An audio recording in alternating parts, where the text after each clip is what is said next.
রহমতুল্লাহ। আলহামদুলিল্লাহ নাহমাদুহু ওয়া নাস্তাঈনুহু ওয়া নাস্তাগফিরুহু ওয়া নাউযু বিল্লাহি মিন শুরুরি আনফুসিনা ওয়া মিন সাইয়্যাতি আ'মালিনা। মান ইয়াহদিল্লাহু ফালা মুদিল্লা লাহু ওয়া মান ইউদ্লিল ফালা হাদিয়া লাহু। ونشهد أن لا إله إلا الله وأن محمد رسول الله صلى الله عليه وعلى آله وأصحابه أجمعين. أما بعد فأعوذ بالله من الشيطان الرجيم. بسم الله الرحمن الرحيم. والشمس وضحاها والقمر إذا تلاها والنهار إذا جلاها والليل إذا يغشاها والسماء وما بناها والأرض وما طحاها ونفس وما سواها فألهمها فجورها وتقواها قد أفلح من زكاها وقد خاب من دساها كذبت ثمود بطغواها إذ انبعث أشقاها فقال لهم رسول الله ناقة الله وسقياها فكذبوه فعقروها فدمدم عليهم ربهم بذنبهم فسواها ولا يخاف عقباها. عن عائشة رضي الله عنها قال رسول الله صلى الله عليه وسلم من أحدث في أمرنا هذا ما ليس منه فهو رد. اللهم صل على محمد وعلى آل محمد كما صليت على إبراهيم وعلى آل إبراهيم إنك حميد مجيد. اللهم بارك على محمد وعلى آل محمد كما باركت على إبراهيم وعلى آل إبراهيم إنك حميد مجيد. الحمد لله. হাজী রবিতুল্লাহ খান হাফিজিয়া ও ফুরকানিয়া মাদ্রাসা, ধানীখোলা, দক্ষিণ ভাটিপাড়া, ত্রিশাল, মোমেন শাহীর উদ্যোগে পঞ্চম বার্ষিক ইসলামী মহাসম্মেলনের একদম শেষের দিকে আমরা এসে গেছি। মহান রবের শুকরিয়া আদায় করতেছি, আলহামদুলিল্লাহ। শান্তি অবতীর্ণ হোক আল্লাহর রাসূলের উপরে, যে রাসূলের আদর্শ বাস্তবায়ন করার জন্যই রাত এত পর্যন্ত আপনারা বসে আছেন। আপনাদের কর্মকাণ্ড, মসজিদ, মাদ্রাসা, ঈদগাহ, যত দিনই কর্মকাণ্ড আছে সব একটাই উদ্দেশ্য, রাসূলের আদর্শ বাস্তবায়ন করা। সেই নবীর প্রতি দরুদ ও সালাম পড়ি, আল্লাহুম্মা সাল্লি আলাইহি আল্লাহুম্মা বারিক আলাইহি। কেমন আছেন সকলে? আলহামদুলিল্লাহ। আমার পূর্বে যারা কথা বলেছেন, দায়িত্বশীল হয়ে, কমিটির লোক হয়ে, বক্তা হয়ে, ইমাম হয়ে, মুয়াজ্জিন হয়ে, মুসল্লি হয়ে যে যেভাবে পড়েছিলাম, আরেকবার সবকিছু ভুলে গিয়ে আল্লাহর আব্দুল্লাহ হিসেবে শুধু পড়ছি আলহামদুলিল্লাহ, লিল্লাহি তাকবীর। একটু বোঝা যাচ্ছে যে আপনাদের কথা শোনার এনার্জি আছে। মাঠটা কত বড় সেটা আমি বলি না, তবে মাঠটা পূর্ণ হয়ে আছে, আল্লাহ শুকরিয়া, আলহামদুলিল্লাহ। আমরা ওই বক্তা না, আমরা এখানে বক্তব্য দেওয়ার আগেই আপনারা আমাদের ব্যাপারে জেনে গেছেন। আজকের দিনে চোখের ধুলা দিয়ে দেওয়া যায় না। আগে আমরা শুনতাম উত্তরপাড়া মাহফিল করে গেছে এক বক্তা, দক্ষিণ পাড়া নিয়ে আসছে হয়তো 5 কিলোমিটার ফাঁকে, কেউ জানতেই পারে নাই যে 5 দিন আগে এই বক্তাই আবার আসছিল গত এই অমুক জায়গা। আর আজকে আমি এখানে বক্তব্য দিচ্ছি, মুহূর্তের ভিতরে সারা পৃথিবীর যে কোনো বাঙালি ঘরে বসে আমার এই বক্তব্য শুনতে পারে কিনা, সহজ হয়ে গেছে। এর জন্য বহু সাপের গল্প, কুত্তার গল্প, ব্যাঙের গল্প, হরিণের গল্প, নারী ভুড়ি, খেতাবালিশের গল্প, পীর ফকিরের গল্প, ঠাকুরের গল্প, এই সমস্ত জন্ডিস মার্কা বক্তার প্রায় মাঠ শেষ, আলহামদুলিল্লাহ। যাদের মূল তফিল হইল মিথ্যা কথা বলা, নবীর প্রতি অপবাদ দেওয়া, জাল হাদিস বলা, দুনিয়ার নোংরামি দিয়ে মাঠটাকে পূর্ণ করা, কোরআনের আয়াতকে বিকৃত করে মাঠে পরিচালনা করা, রাসূলের মিথ্যা কথা বলা, রাসূলের নামে জাল হাদিস প্রচার করা। আমরা আশাবাদী এই জাতি ধীরে ধীরে তাদের থেকে মুখ ফিরিয়ে নিচ্ছেন। আমি কি বানায় বললাম কিনা? আগামীর দিন হবে কোরআন সুন্নাহর দিন ইনশাআল্লাহ। আগামীর দিন হবে তাওহীদ প্রতিষ্ঠার দিন ইনশাআল্লাহ। আগামীর দিন হবে বিদআত মুক্ত তাওহীদ ভিত্তিক দেশ ইনশাআল্লাহ। আমরা যে এসিআরে কেউ বসেন, একবারে খালি রাখছেন, বসেন। আলেম মানুষ কাছে বসুক, আমার ভাই আমাদের সাথে পরিচিত আগে থেকেই, আল্লাহ কবুল করুন, আল্লাহুম্মা আমিন। আশেপাশে কেউ কোনো কথা বলবেন না। এটা 2025 সাল ডিসেম্বর মাস, তারিখ কত? 8। গত 6 তারিখে, মানে আজকে থেকে মাত্র 2 দিন আগে আমাদের একটা মাহফিল ছিল, হলো আউশকান্দি মৌলভী বাজার, সিলেট। সালাম এডুকেশন সেন্টার নামে একটা আল্লাহর দ্বীনি প্রতিষ্ঠান, আল্লাহর ঘরকে উদ্বোধন করার জন্য আমরা প্রায় রওনা দেব। হঠাৎ করে আমাদের কাছে খবর আসলো যে বিদাতিরা কিন্তু পরিস্থিতি জটিল করার প্ল্যান করতেছে, আমরা তাদেরকে আসতে দেবে না। তা আমরা বৃহৎ স্বার্থে ভাবলাম যে ঠিক আছে, ব্যক্তির প্রতি মনে হয় রাগ, তা আপাতত আমরা যে 12 জন আলোচক আমরা যাওয়ার কথা ছিল, বাদ দিই, আমরা যাওয়ার দরকার নেই। শেখ সাদী বিন আব্দুর রশিদ মাদানী, আপনাদের ময়মনসিংহেরই বড় আলেম, অনেক বড় বিদ্বান, আমি সহ অনেক আলেম আমরা ছিলাম যে আমরা সেখানে যাব। লন্ডন প্রবাসী জবরুল মিয়া নামে আমাদের একজন প্রিয় ভাই, তিনি তার কষ্টার্জিত অর্থ দিয়ে, মানুষের দোয়া নিয়ে, আল্লাহর দয়া নিয়ে তিনি সুন্দর একটি আল্লাহর ঘর করেছিলেন, যেখানে সুন্নাহ ভিত্তিক কোরআন এবং হাদিস অনুযায়ী রাসূলের পদ্ধতিতে সালাত হবে, দিন শিখবে, মানুষ দাওয়াতি প্ল্যাটফর্ম হবে, লাইব্রেরি, একটা প্যাকেজ। সেই মসজিদ উদ্বোধনী করতে গেলাম না আমরা পৌঁছালাম না। আমরা কি লাঠি হাতে করে যাই, নাকি অস্ত্র নিয়ে যাই, না কাউকে গালি দিতে যাই? আগে দেখ, কোনো কথা নাই, আমরা কেউ যাই নাই। আগেই ঠিক ওই দিন, যেই দিন উদ্বোধন করার কথা ছিল, ওই দিন এই বেদাতিরা, এই জর্দাখররা, এই তাবিদের ব্যাপারীরা, এই জিলাপিখোর, এই ধর্ম বিরোধী জাল হাদিসের ডিলার, এই অমানুষ পীরের মুরিদরা, অসভ্যরা তাকবীর দিয়ে হাজার হাজার নিরীহ মুসলিমকে ডেকে নিয়ে আল্লাহর ঘরটা এই মুহূর্তে রানিং তালা দিয়ে দিয়েছে। এখন যাতে কেউ সালাত পড়তে ঢুকতে না পারে, আল্লাহর ঘর রানিং এখন তালা। এরা কি মানুষ না অমানুষ? আপনি বলেন, আমি শুনি। আপনার সাথে আমার হাজারো শত্রুতা থাকতে পারে, আল্লাহর ঘরের সাথে কি আমাদের শত্রুতা চলে?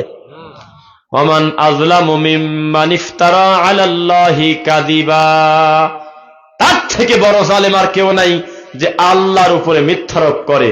ওমান আযলামু মিম্মান মানাআ মাসাজিদাল্লাহ আন ইউযকারা ফীহা ইসমুহু ওয়া সাআ ফী খরাবিহা, তার থেকে বড় জালেম আর কেউ নাই যে আল্লাহর ইবাদতে, আল্লাহর দ্বীনের কর্মকাণ্ডে বাধা প্রদান করে। কোরআনের আয়াত শুনতেছেন? আপনাকে আমি আজকে কতটুকু বোঝাতে পারবো জানি না। আমার আজকে বক্তব্যের বিষয়, আকাশের যত তারা বেদাতির তত ধারা। এই বেদাতি কত বড় খারাপ, দিনের নামে যারা বিদআত করে, ধর্মের নামে, এরা যে কত নিকৃষ্ট, আমি আজকে বক্তব্যে ধারাবাহিকভাবে যতটুকু পারি প্রমাণ করার চেষ্টা করবো ইনশাআল্লাহ। এই বেদাতির আলামত সমূহ সারা পৃথিবীর সমস্ত পীর ফকির সহ সকল বেদাতির কলিজার টুকরার নাম আব্দুল কাদের জিলানী রাহিমাহুল্লাহ। বানায় বলছে নাকি? বলেন। আপনি এখন চরমনাই বলেন আর পৃথিবীর যে কোনো জীবিত পীরের মুখের দিকে যায় বলেন, আব্দুল কাদের জিলানী বড় পীর না আপনি বড় পীর, তাড়াতাড়ি চেয়ার থেকে উঠে তওবা পড়বে আর বলবে, সি সি সি, এত বড় মানুষের সাথে আমার তুলনা করলেন, আমি তার পায়ের ধুলার সমানও না। তার নাম আব্দুল কাদের জিলানী। সমস্ত পীর ফকিরের কাছে সবচেয়ে বড় পীরের নামটা একটু মুখ দিয়ে পড়েন। আল্লাহর কসম, আব্দুল কাদের জিলানী রাহিমাহুল্লাহ মরার আগে বলে গেছে, বেদাতি চিনার আলামত কি? যারা বেদাতি তাদেরকে আমরা চিনব কিভাবে? তখন লেখছে যারা আহলে হাদিসদেরকে নামে বেনামে ব্যঙ্গ করে ঠাট্টা করে তারাই হইল বেদাতি। কি একটা কথা চিন্তা করছেন? যাকে ওরা পূজা করে, যার কথাকে কোরআন হাদিসের থেকে বড় মনে করে, ওরে জিলানির জিলানি রে, তোমার নামে আগুন হইয়া যায় পানি। আরে কি কয়? ওরে আব্দুল কাদের জিলানি, আল্লাহর নবী দুনিয়াতে ডেলিভারি হয়েছিলেন, যখন দুনিয়াতে ভূমিষ্ঠ হয়েছিলেন 3 পারা কোরআনে হাফেজ হয়ে এসেছিলেন, ঠিক কিনা বলেন? কে ঠিক কয় কিনা? আন্দাজি মেরে দিচ্ছে নাকি? পৃথিবীর সবচেয়ে ভালো মানুষটা দুনিয়াতে এসেছিলেন সূরা ফালাক আর নাস মুখস্থ নিয়ে, নাকি বলেন? কিচ্ছু মুখস্থ করে নাই। ওয়া কাযালিকা আওহাইনা ইলাইকা রূহাম মিন আমরিনা মা কুনতা তাদরি মাল কিতাবু ওয়ালাল ঈমান। হে নবী, আপনি জানতেন না আগে ঈমান কি, কিতাব কি, আমি আপনাকে পরে জানাইছি। শুনতেছেন না? তাহলে আমার নবী যখন দুনিয়াতে এসেছিলেন তখন কোরআন কি মুখস্থ করে আসছিলেন না কিছু জানতেন না? পরবর্তীতে আমার আল্লাহ তাকে জানাইছে। ইল্লা আব্দুল কাদের জিলানী। এই বেদাতীদের দাবি আব্দুল কাদের জিলানী 18 পারা নিয়ে মায়ের পেট থেকে বের হয়েছে প্যাকেট করে। সেই আব্দুল কাদের জিলানী বলতেছে, তোমরা যদি বেদাতি চিনতে চাও, যেই যুগে যারা আহলে হাদিসদেরকে গালিগালাজ করে, ব্যঙ্গ করে, বিভিন্ন নামে ঠাট্টা করে, তারাই হলো বেদাতি। ইহুদের দালাল বলে, আমেরিকার টাকা খায় বলে, খ্রিস্টানের এজেন্ট বলে, ওহাবি বলে, লামাজাবি বলে, ফিতনাবাজ বলে, এগুলো কারা বলে আমাদেরকে বলেন তো? মাশাআল্লাহ, শ্রোতা তো আমি শিক্ষিত শ্রোতা পাইছি, আমি শুকরিয়া আদায় করি আলহামদুলিল্লাহ। এই গরম গরম পরিস্থিতি থাকবে, আমরা 100 ঘন্টা কথা বলবো ইনশাআল্লাহ, আমরা কিছু বাড়ি নিয়ে যাবো ইনশাআল্লাহ। লিল্লাহি তাকবীর। আল্লাহ আমার আফজাল ভাই সহ এই প্রতিষ্ঠানকে নিয়ে যাদের অন্তরস্থল থেকে দাবি করেছে, আল্লাহ তুমি কবুল করে নাও, বলেন আল্লাহুম্মা আমিন। যে কথা বলতেছিলাম, এই বেদাতির ধারা কতগুলো তো আমি জানি না, তবে মোটামুটি চেষ্টা করবে একটু আলোচনা করার ইনশাআল্লাহ। বলেন তো দেখি, সারা বাংলাদেশের, অন্য দেশের কথা পরে বলি, সারা বাংলাদেশের সব হাকিমপুর জর্দা, রতন জর্দা, ভিদাপাতি জর্দা, ন্যাশনাল জর্দা, যত নোংরা তামাক আছে এগুলো কি আহলে হাদিসদের দখলে না বেদাতি হুজুরদের দখলে? সারা বাংলাদেশে মরা মানুষকে দাফন করে তার কবরটা রাবারের মতো টাইনি বলায় পূজা করে কি আহলে হাদিসরা না এই তরিকাপন্থী বেদাতিরা? সারা পৃথিবীতে ধর্মের নামে যত জাহিলিয়াত আছে এগুলো কি আহলে হাদিসদের দখলে না বেদাতির দখলে? মরা মানুষের কাছে ছেলে সন্তান চাই কি আহলে হাদিসরা না বেদাতিরা? এই বেদাতি এত খারাপ, আল্লাহর কোরআন এবং রাসূলের হাদিস হলো তাদের চোখের সবচেয়ে বড় কাঁটা, তাদের সবচেয়ে বড় দলিল হলো তাদের বাপ দাদা। বুঝতেছেন নাকি? ইত্তাবিউ মা উনজিলা ইলাইকুম মির রাব্বিকুম ওয়া লা তাত্তাবিউ মিন দুনিহি আউলিয়া। পরিষ্কার ভাবে রাসূলকে দিয়ে বলাচ্ছে, হে নবী আপনি বলে দেন আপনার উম্মতকে তারা যেন আল্লাহর ওহী দিয়ে তাদের উপরে যেটা নাজিল হয়েছে সেইটা দিয়ে যাতে মানুষের কাছে দিন প্রচার করে, কোন ওলিয়া উলিয়া পীর ফকিরের বুজুর্গের অনুসরণ যাতে না করে। বুঝতেছেন আমার কথা? অথচ শায়েখ আব্দুর রাজ্জাক বিন ইউসুফ হাফিজাহুল্লাহ আজকে থেকে প্রায় 20-30 বছর আগে থেকে বলছিলেন একটা কথা, তখন আমরা দিন পাই নাই, দিন বুঝি না, ছোটবেলায় তার বক্তব্য শুনছিলাম প্রায় 20 বছর হয়তো আগে, যে আমাদের এই বাংলাদেশে পীর আছে প্রায় 2,98,000। তো তিনি যখন এই কথাটা প্রথমে বলে বা শুরু করে, তখন এই দেশের জনগণ ছিল আমার মনে হয় 12 কোটি কি 10 কোটি বা 15 কোটি, এর বেশি মনে হয় না। ওনার এই কথা বলার পর থেকে এখন অন্তত 6 থেকে 7 কোটি আরো নতুন ডেলিভারি হয়েছে। উনি যখন বলছিলেন যে আমাদের এই দেশে 2,98,00,000 পীর, তখন আজকে যে পীরটা খেলাফতি পাইছে তখন তার বয়স ছিল হয়তো 11 বছর, তখন ও মাল এখনো সার্টিফিকেট পায় নাই। না জানি এই 15-20 বছরে আরো কত লক্ষ মানুষ বলেছে যে আমি পীর, আমার হাতে মুরিদ হও, আমি তোমাকে পার করে দেব। এর কোন অরিজিনাল হিসাব আছে? সারা বাংলাদেশের একদিক থেকে যদি হিসাব করতে যান যে আমরা প্রত্যেক গ্রামে চিরুনি অভিযান চালিয়ে প্রমাণ করবো যে পীর আছে কত, আল্লাহর কসমের সঠিক প্রমাণ পাবেন না।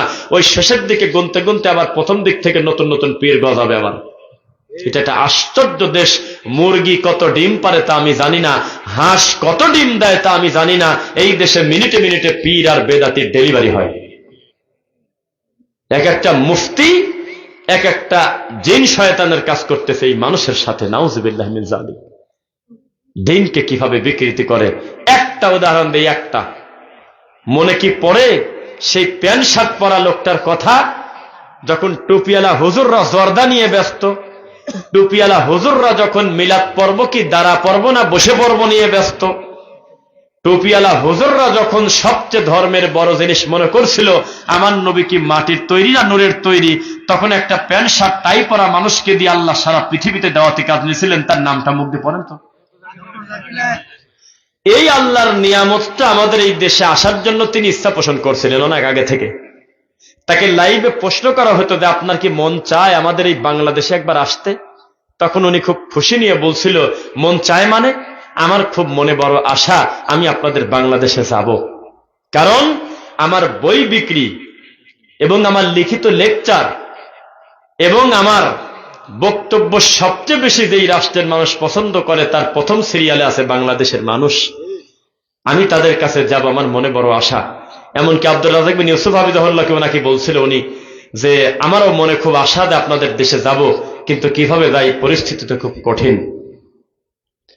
সবকিছু শেষ করে আল্লাহর ইচ্ছায় গত নভেম্বরের 28 তারিখ একটা ডেট ছিল যে তিনি আমাদের এই বাংলার জমিনে আসবেন। সবকিছু কথাবার্তা রেডি করছিলেন এবং তার মাধ্যমে ভেরিফাইড নিউজ যে এই দেশে যাব, গিয়ে আমি 1 মাসের মতো দাওয়াতি কাজ করবো বাংলার জমিনে।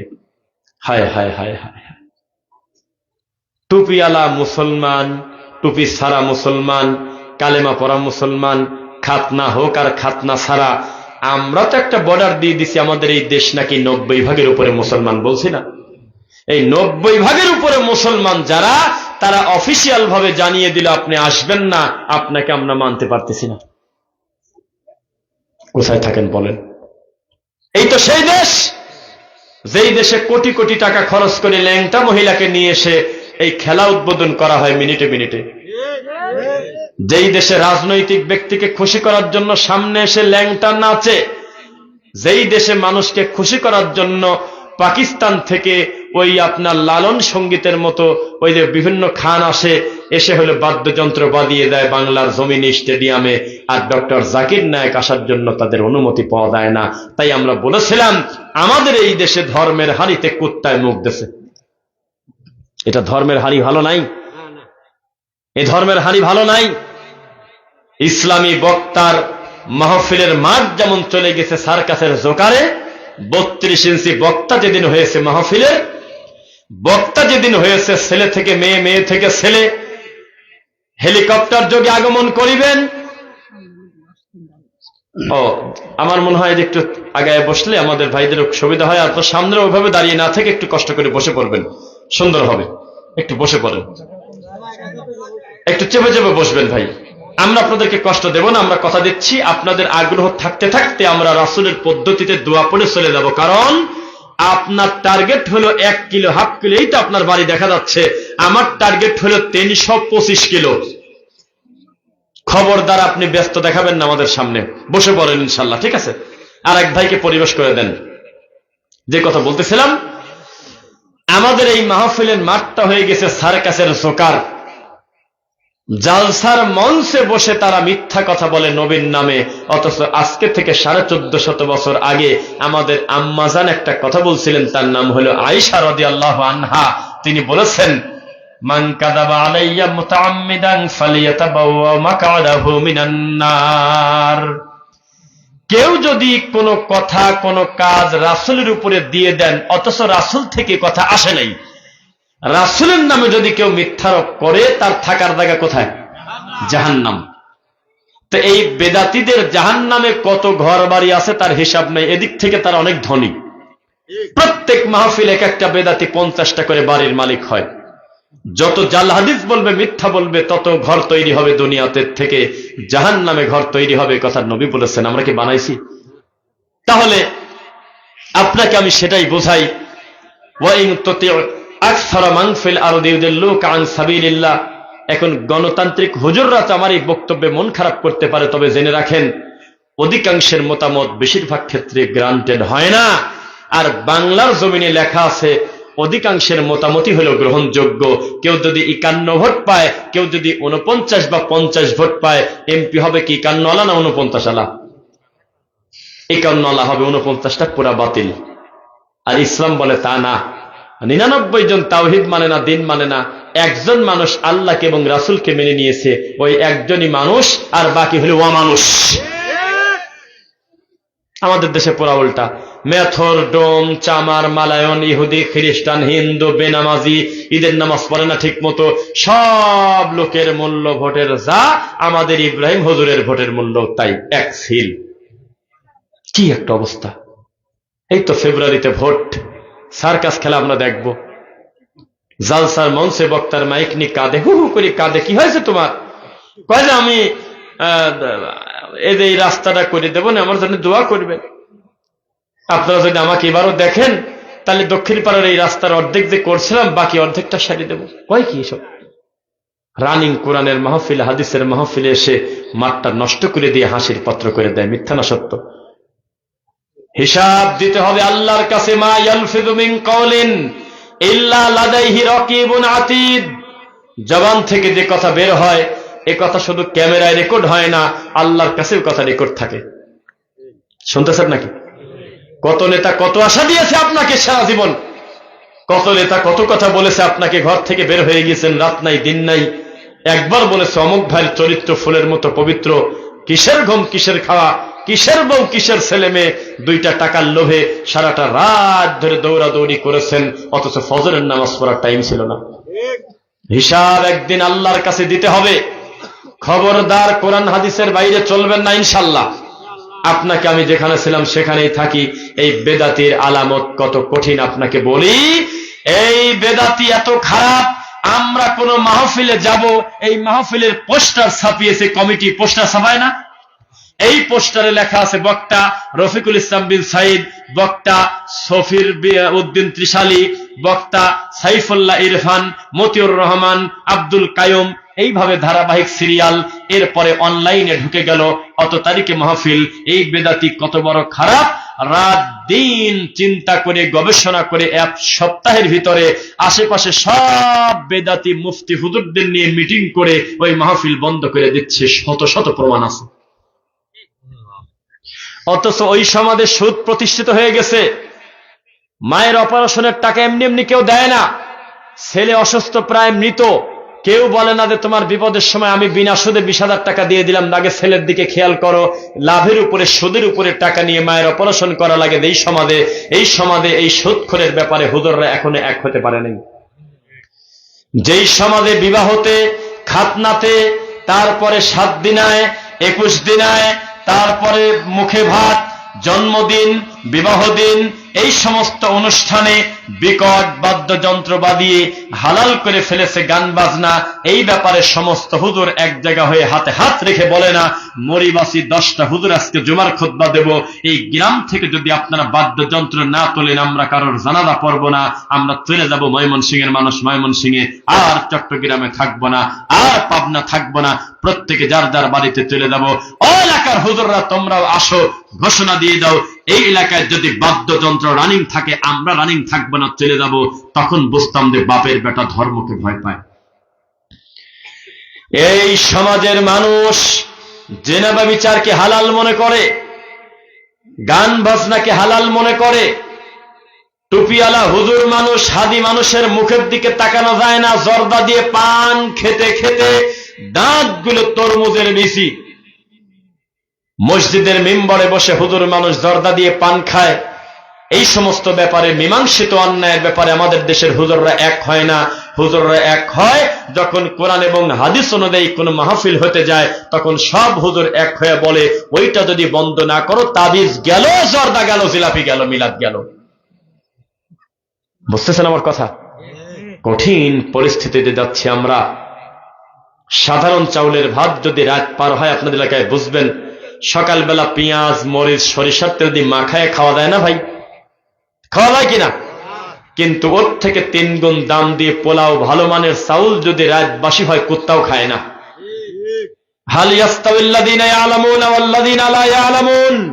এখন থেকে আমার পুরো বক্তব্য বিদআত এবং শিরকের উপরে কিভাবে ধারাবাহিক আমি রাখি, একটু খেয়াল করে তাকান আমার দিকে। আল্লাহ বলেছেন, নিশ্চয়ই জানা আর অজানা কোনোদিন এক হতে পারে না, আলেম আর নন আলেম কোনোদিন এক না, আল্লাহর কাছেও এক না। কুল হাল ইয়াস্তাউল্লাযীনা ইয়ালামুন ওয়াল্লাযীনা লা ইয়ালামুন। আল্লাহ বলছেন, জানা আর অজানা কোনোদিন এক নয়। কুল হাল ইয়াস্তাউল আ'মা ওয়াল বাসীর। কানা মানুষ আর চোখালা মানুষ যেমন, আমি আল্লাহর কাছে দিন বোঝা মানুষ আর দিনহারা মানুষ তেমন। কুল হাল ইয়াস্তাউজ যুলুমাত ওয়ান নূর। অন্ধকার আর আলোর পার্থক্য যেমন, আমি আল্লাহর কাছে দিন বোঝা আর দিনহারা মানুষ তেমন। কুল হাল ইয়াস্তাউল আহইয়া ওয়াল আমওয়াত। তাজা মানুষ আর মরা মানুষের পার্থক্য যেমন, একজন দিন বোঝা মানুষ আর দিনহারা মানুষ তেমন। বুঝতেছেন আমার কথা? ভাষা বোঝা যায়? তাহলে দিনের মর্যাদা আছে কিনা? একজন আলেমের সম্মান আছে কিনা বলেন? কিন্তু ওই আলেম যেদিন মুখ দিয়ে খালি একবার বলেছে, গাছের সাথে বাঁধা ছিল আমার নবী, হরিণ বাঁধা ছিল হরিণের গল্প, সেদিন এই হুজুর বুঝতে পারে নাই তার মর্যাদা কি। এই হুজুর দাজ্জালের চাইতে বেশি খারাপ, আল্লাহর দিন থেকে দূরে চলে গেছে। যেই দিন এই হুজুর মাহফিলের মঞ্চে বসেছিল আর বলেছিল, সালাম বর্ষিত হোক সেই নবীর প্রতি, যেই নবীকে সৃষ্টি না করলে আসমান আর জমিনে কোনো কিছুই আল্লাহ সৃষ্টি করতেন না, সবাই চিৎকার দিয়ে বলেছিল সুবহানাল্লাহ। অথচ এই হাদিসটা মেড ইন চায়নার হাদিস, এর কোনো লাস্টিং করার ডেট নাই। হাদিসটা মদিনার হাদিস না, রাসূলের হাদিস না, হুজুর তদন্ত ছাড়াই দিনটা বলে দিয়েছে। যেদিন হুজুর বলেছিল, আদম নবী কান্না করে, হে আল্লাহ, ওয়ালা তাকরাবা হাযিহি শাজারা ফাতাকুনা মিনাজ জালিমিন। গাছের কাছে যাওয়াটা আমার ভুল ছিল, আমি গেছি, আমি নিজের প্রতি জুলুম করেছি, আল্লাহ আমাকে ক্ষমা করেন। আল্লাহ নাকি ক্ষমা করে না, জান্নাত থেকে বের করে দিয়েছে। শত শত বছর কান্না করতে করতে চোখের নিচে কালো পড়ে গেল, কোনোভাবেই আল্লাহ মুনাজাত শোনে না, এত কিছু দিয়ে মুনাজাত করে শোনে না। শেষ পর্যন্ত একদিন আদম নবী বলল, হে আল্লাহ, আমি স্মরণ করছি একটা জিনিস, আমার তো সবই কুল কিনারা গেল, কোনো কিছুতেই আপনি আমার কথা শোনেন না। আমি যখন জান্নাতে থাকতাম, ঘোরাফেরা করতাম, মাঝে মধ্যে আমার চোখ যেত জান্নাতের চৌকাতে বড় করে কিভাবে জানি দেখতাম আপনার নামের সাথে একটা নাম লেখা, লা ইলাহা ইল্লাল্লাহ মুহাম্মাদুর রাসূলুল্লাহ। তার আগে সুবহানাল্লাহ পরে কাল আগে শোনেন আগে। আমি দেখতাম, আল্লাহ তোমার নামের সাথে একটা নাম মোহাম্মদ জড়িত, আমি তাকে চিনি না, তবে আমার ধারণা এই নামটা মনে হয় তোমার খুব পছন্দের, নইলে তোমার নামের সাথে জায়গা পাইল কিভাবে? এই ত্রিশাল ধানীখোলার মানুষ চুপ করে আছে। এই সেম ওয়াজ আজও যদি আমাদের পাবনাতে গিয়ে বক্তব্য দেই, সামনের লোক বলবে, আহ ভিতরটা তার ছিঁড়ে যাবে, ওরে বাবারে, ওরে আমার নবীর মর্যাদা রে, হু হু করে কাঁদবার সুবহানাল্লাহ বলবে, অথচ পুরা ঘটনাই হলো মিথ্যা কথা, জাল হাদিস। হে আল্লাহ, তোমার নামের সাথে যে নামটা জড়িয়ে আছে, ওই নামের ওসিলায় তুমি আমাকে ক্ষমা করো। তখন নাকি আল্লাহ পেশারে পড়ে গেল, তখন নাকি আল্লাহ বলল, এইবার আমি এমন একটা জায়গায় এমন একটা নামে হাত দিছো, এখন ক্ষমা না করে তোমার পথই নাই। তখন আল্লাহ বলল, আমি তোমাকে দিলাম ক্ষমা করে। 60,000 বছর আদম নবী কাঁদছে, হুজুর মানুষ বলে মাহফিলে, অথচ কিছুই ঘটে নাই, মোটে মিথ্যা কথা। ডাইরেক্ট বলেছিল, রব্বানা যালামনা আনফুসানা ওয়া ইল্লাম তাগফির লানা ওয়া তারহামনা লানাকুনান্না মিনাল খাসিরিন।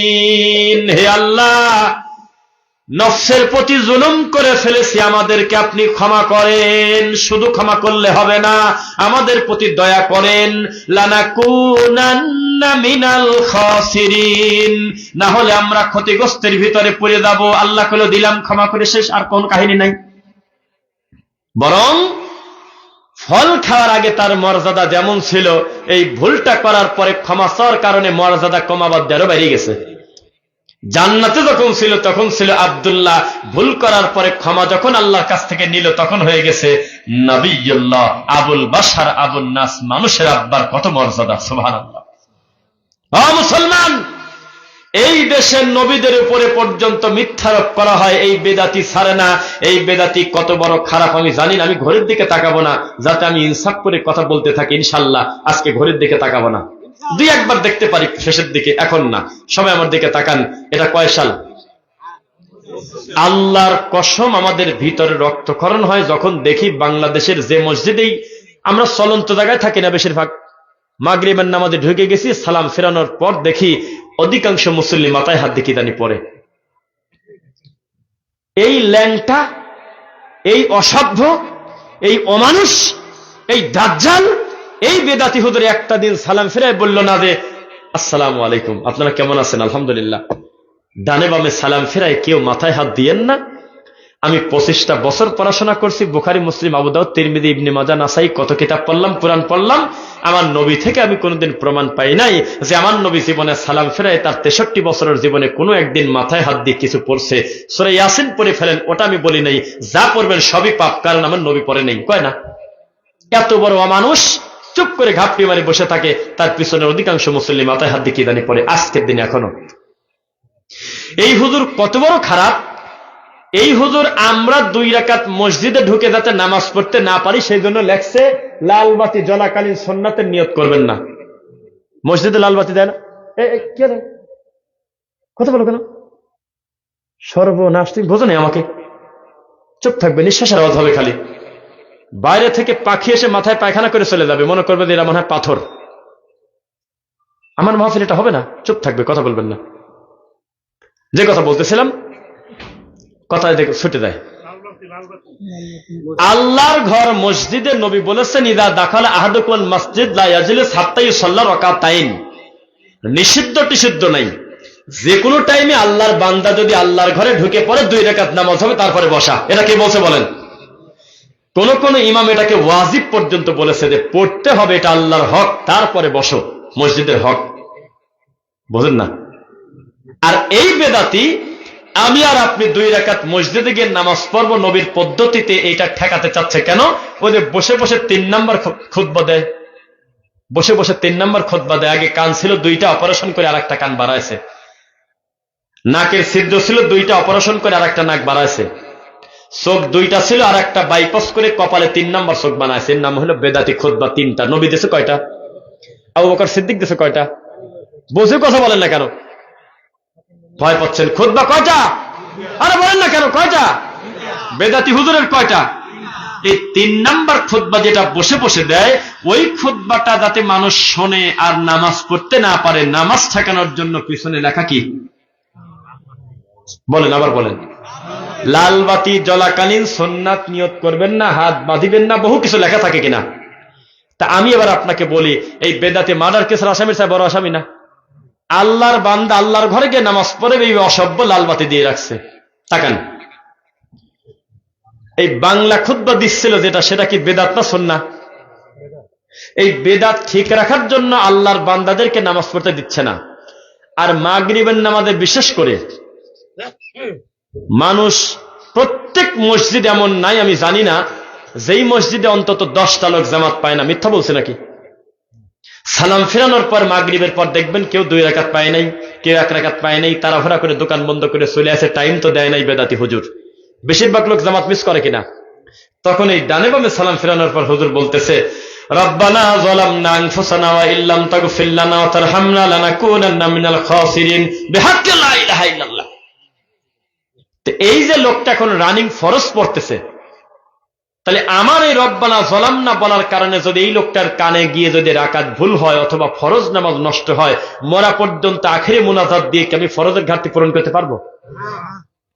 তাহলে বেদাতি মার্ডার কেসের আসামির থেকে বড় আসামি আমি কি মিথ্যা বলছি? মার্ডার কেসের আসামি কি মার্ডারটা নেকি মনে করে করে না নেকি পাপ মনে করে করে? অনুতপ্ত হয়, ভুল করে, ক্ষমা চায়, মাফ করে দেন, টাকা নেন, আমাকে ছেড়ে দেন, জেলে গেলেও আবার জামিন চায়, তার মানে সে পাপ বলেই সেটা জানে।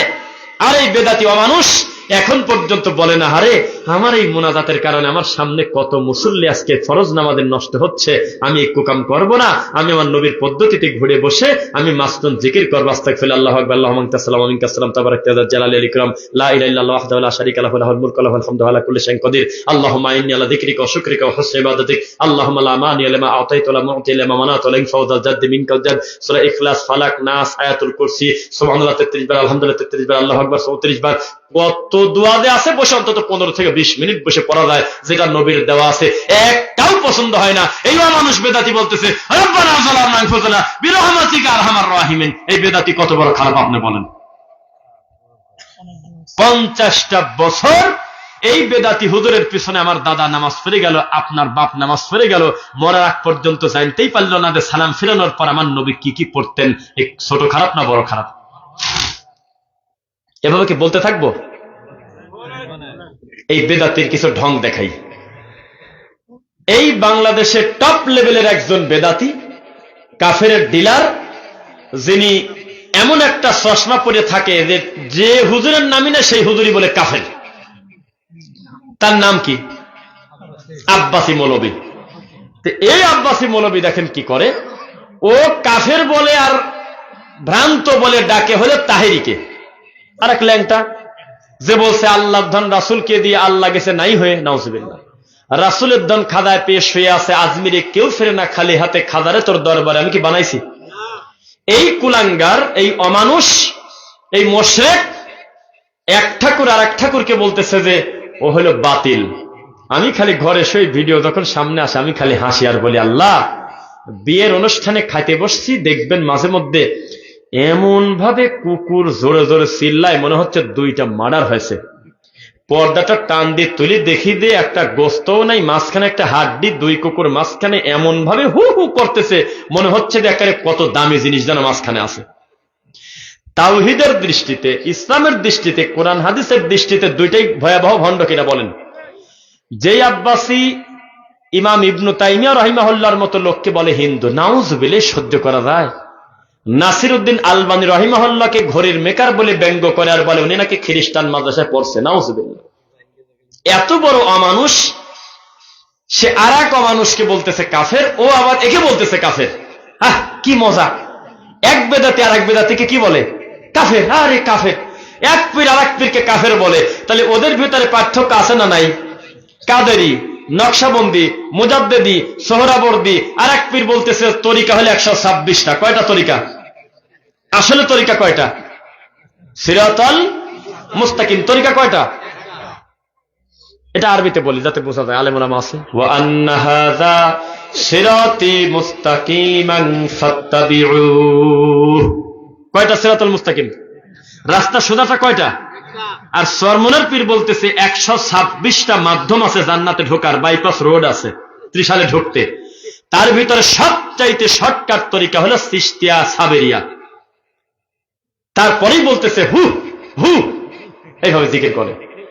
আর কিছুদিন আগে নতুন একটা ইবাদত ডেলিভারি দিয়েছে, আমি যদি ভুল বলি আমাকে গাছের সাথে বাঁধে রাখবেন, এর থেকে বড় কথা হয় না। সরমনাই পীর বলতেছে প্রথমে কয়েকবার বলবে আল্লাহ আল্লাহ, এরপরে বলবে লা লা লা লা লা লা লা। যদি আমি ভুল বলি আমি মিথ্যুক, এর থেকে আর কি বলবো? ইউটিউবে লিখবেন চরমনার পীরের লালা লালা জিকির, যদি না হয় তাহলে আমাকে ফোন দিয়ে বলবেন যে এটা তো পাচ্ছি না, তখন আমি আপনার হোয়াটসঅ্যাপে দিয়ে দেবো ইনশাল্লাহ। এত বড় মানুষ আল্লাহর দিনকে বিকৃতি করে, জিকিরকে বিকৃতি করে, নাউজুবিল্লাহ পড়েন। দেখেন বেদাতের ঢং বলতে একটা জিনিস বলি, এই ফুলটা বানাইছে কে বলেন তো? হুজুর না নন হুজুর? হুজুর বানাইছে না? এই মাইকটা বানাইছে কে? কোন আলেম ভাই? চেয়ারে বসে আছে, চেয়ারটা বানাইছে কিনা? হুজুর কিছুই বানায় নাই। হুজুর বলে আল্লামা। আল্লামা মানে মহাজ্ঞানী, কত জ্ঞানী তা মানুষ জানে না। তো হুজুরদের জ্ঞান হলো সবচেয়ে বেশি, কারণ কোরআনের জ্ঞান আছে, তার হাদিসের জ্ঞান আছে, দুনিয়াবি জ্ঞান আছে। এ তো মহাপণ্ডিত হওয়ার কথা। এই পণ্ডিত একটা টয়লেটের বদনাও বানাতে পারে নাই। এই টেবিলটা যদি বানাতো, আমি আল্লাহর কসম যে তরিকার লোকই হোক, আজকে আমি ওয়াজ উঠে বলতাম, আরে আমার একটা আলেম ভাই টেবিলটা বানাইছে, চেয়ারটা বানাইছে, আমি চেয়ারে বসে ওয়াজ করতেছি, আল্লাহ আমার ভাইকে তুমি বড় করো। জাতি ভাই হিসেবে টান থাকতো কিনা? টয়লেটের বদনাও বানাতে পারে নাই হুজুররা। কি বানাইছে? জিকির বানাইছে, ইবাদত বানাইছে। যেটা বানানোর স্বাধীনতা আছে ওইটা বানায় নাই, যেটা বানালে জাহান্নামে যাওয়া লাগবে সেইটা বানাইছে। ইল্লাল্লাহ ইল্লাল্লাহ অক করে ওঠে। আর আমার এলাকায় পাবনাতে ফুরফুরার জিকির। কি জিকির? মুরব্বীরা দু একজন বলেন, আপনার নাম শুনছেন? আলহামদুলিল্লাহ, এই যে ভাই জানে। ফুরফুরার জিকির কি? লা ইলাহা বলবা হলো শ্বাসের টানে, আর ইল্লাল্লাহ বলে কক করে উঠবে বাম দুধের 2 আঙুল নিচে, তাদের টান।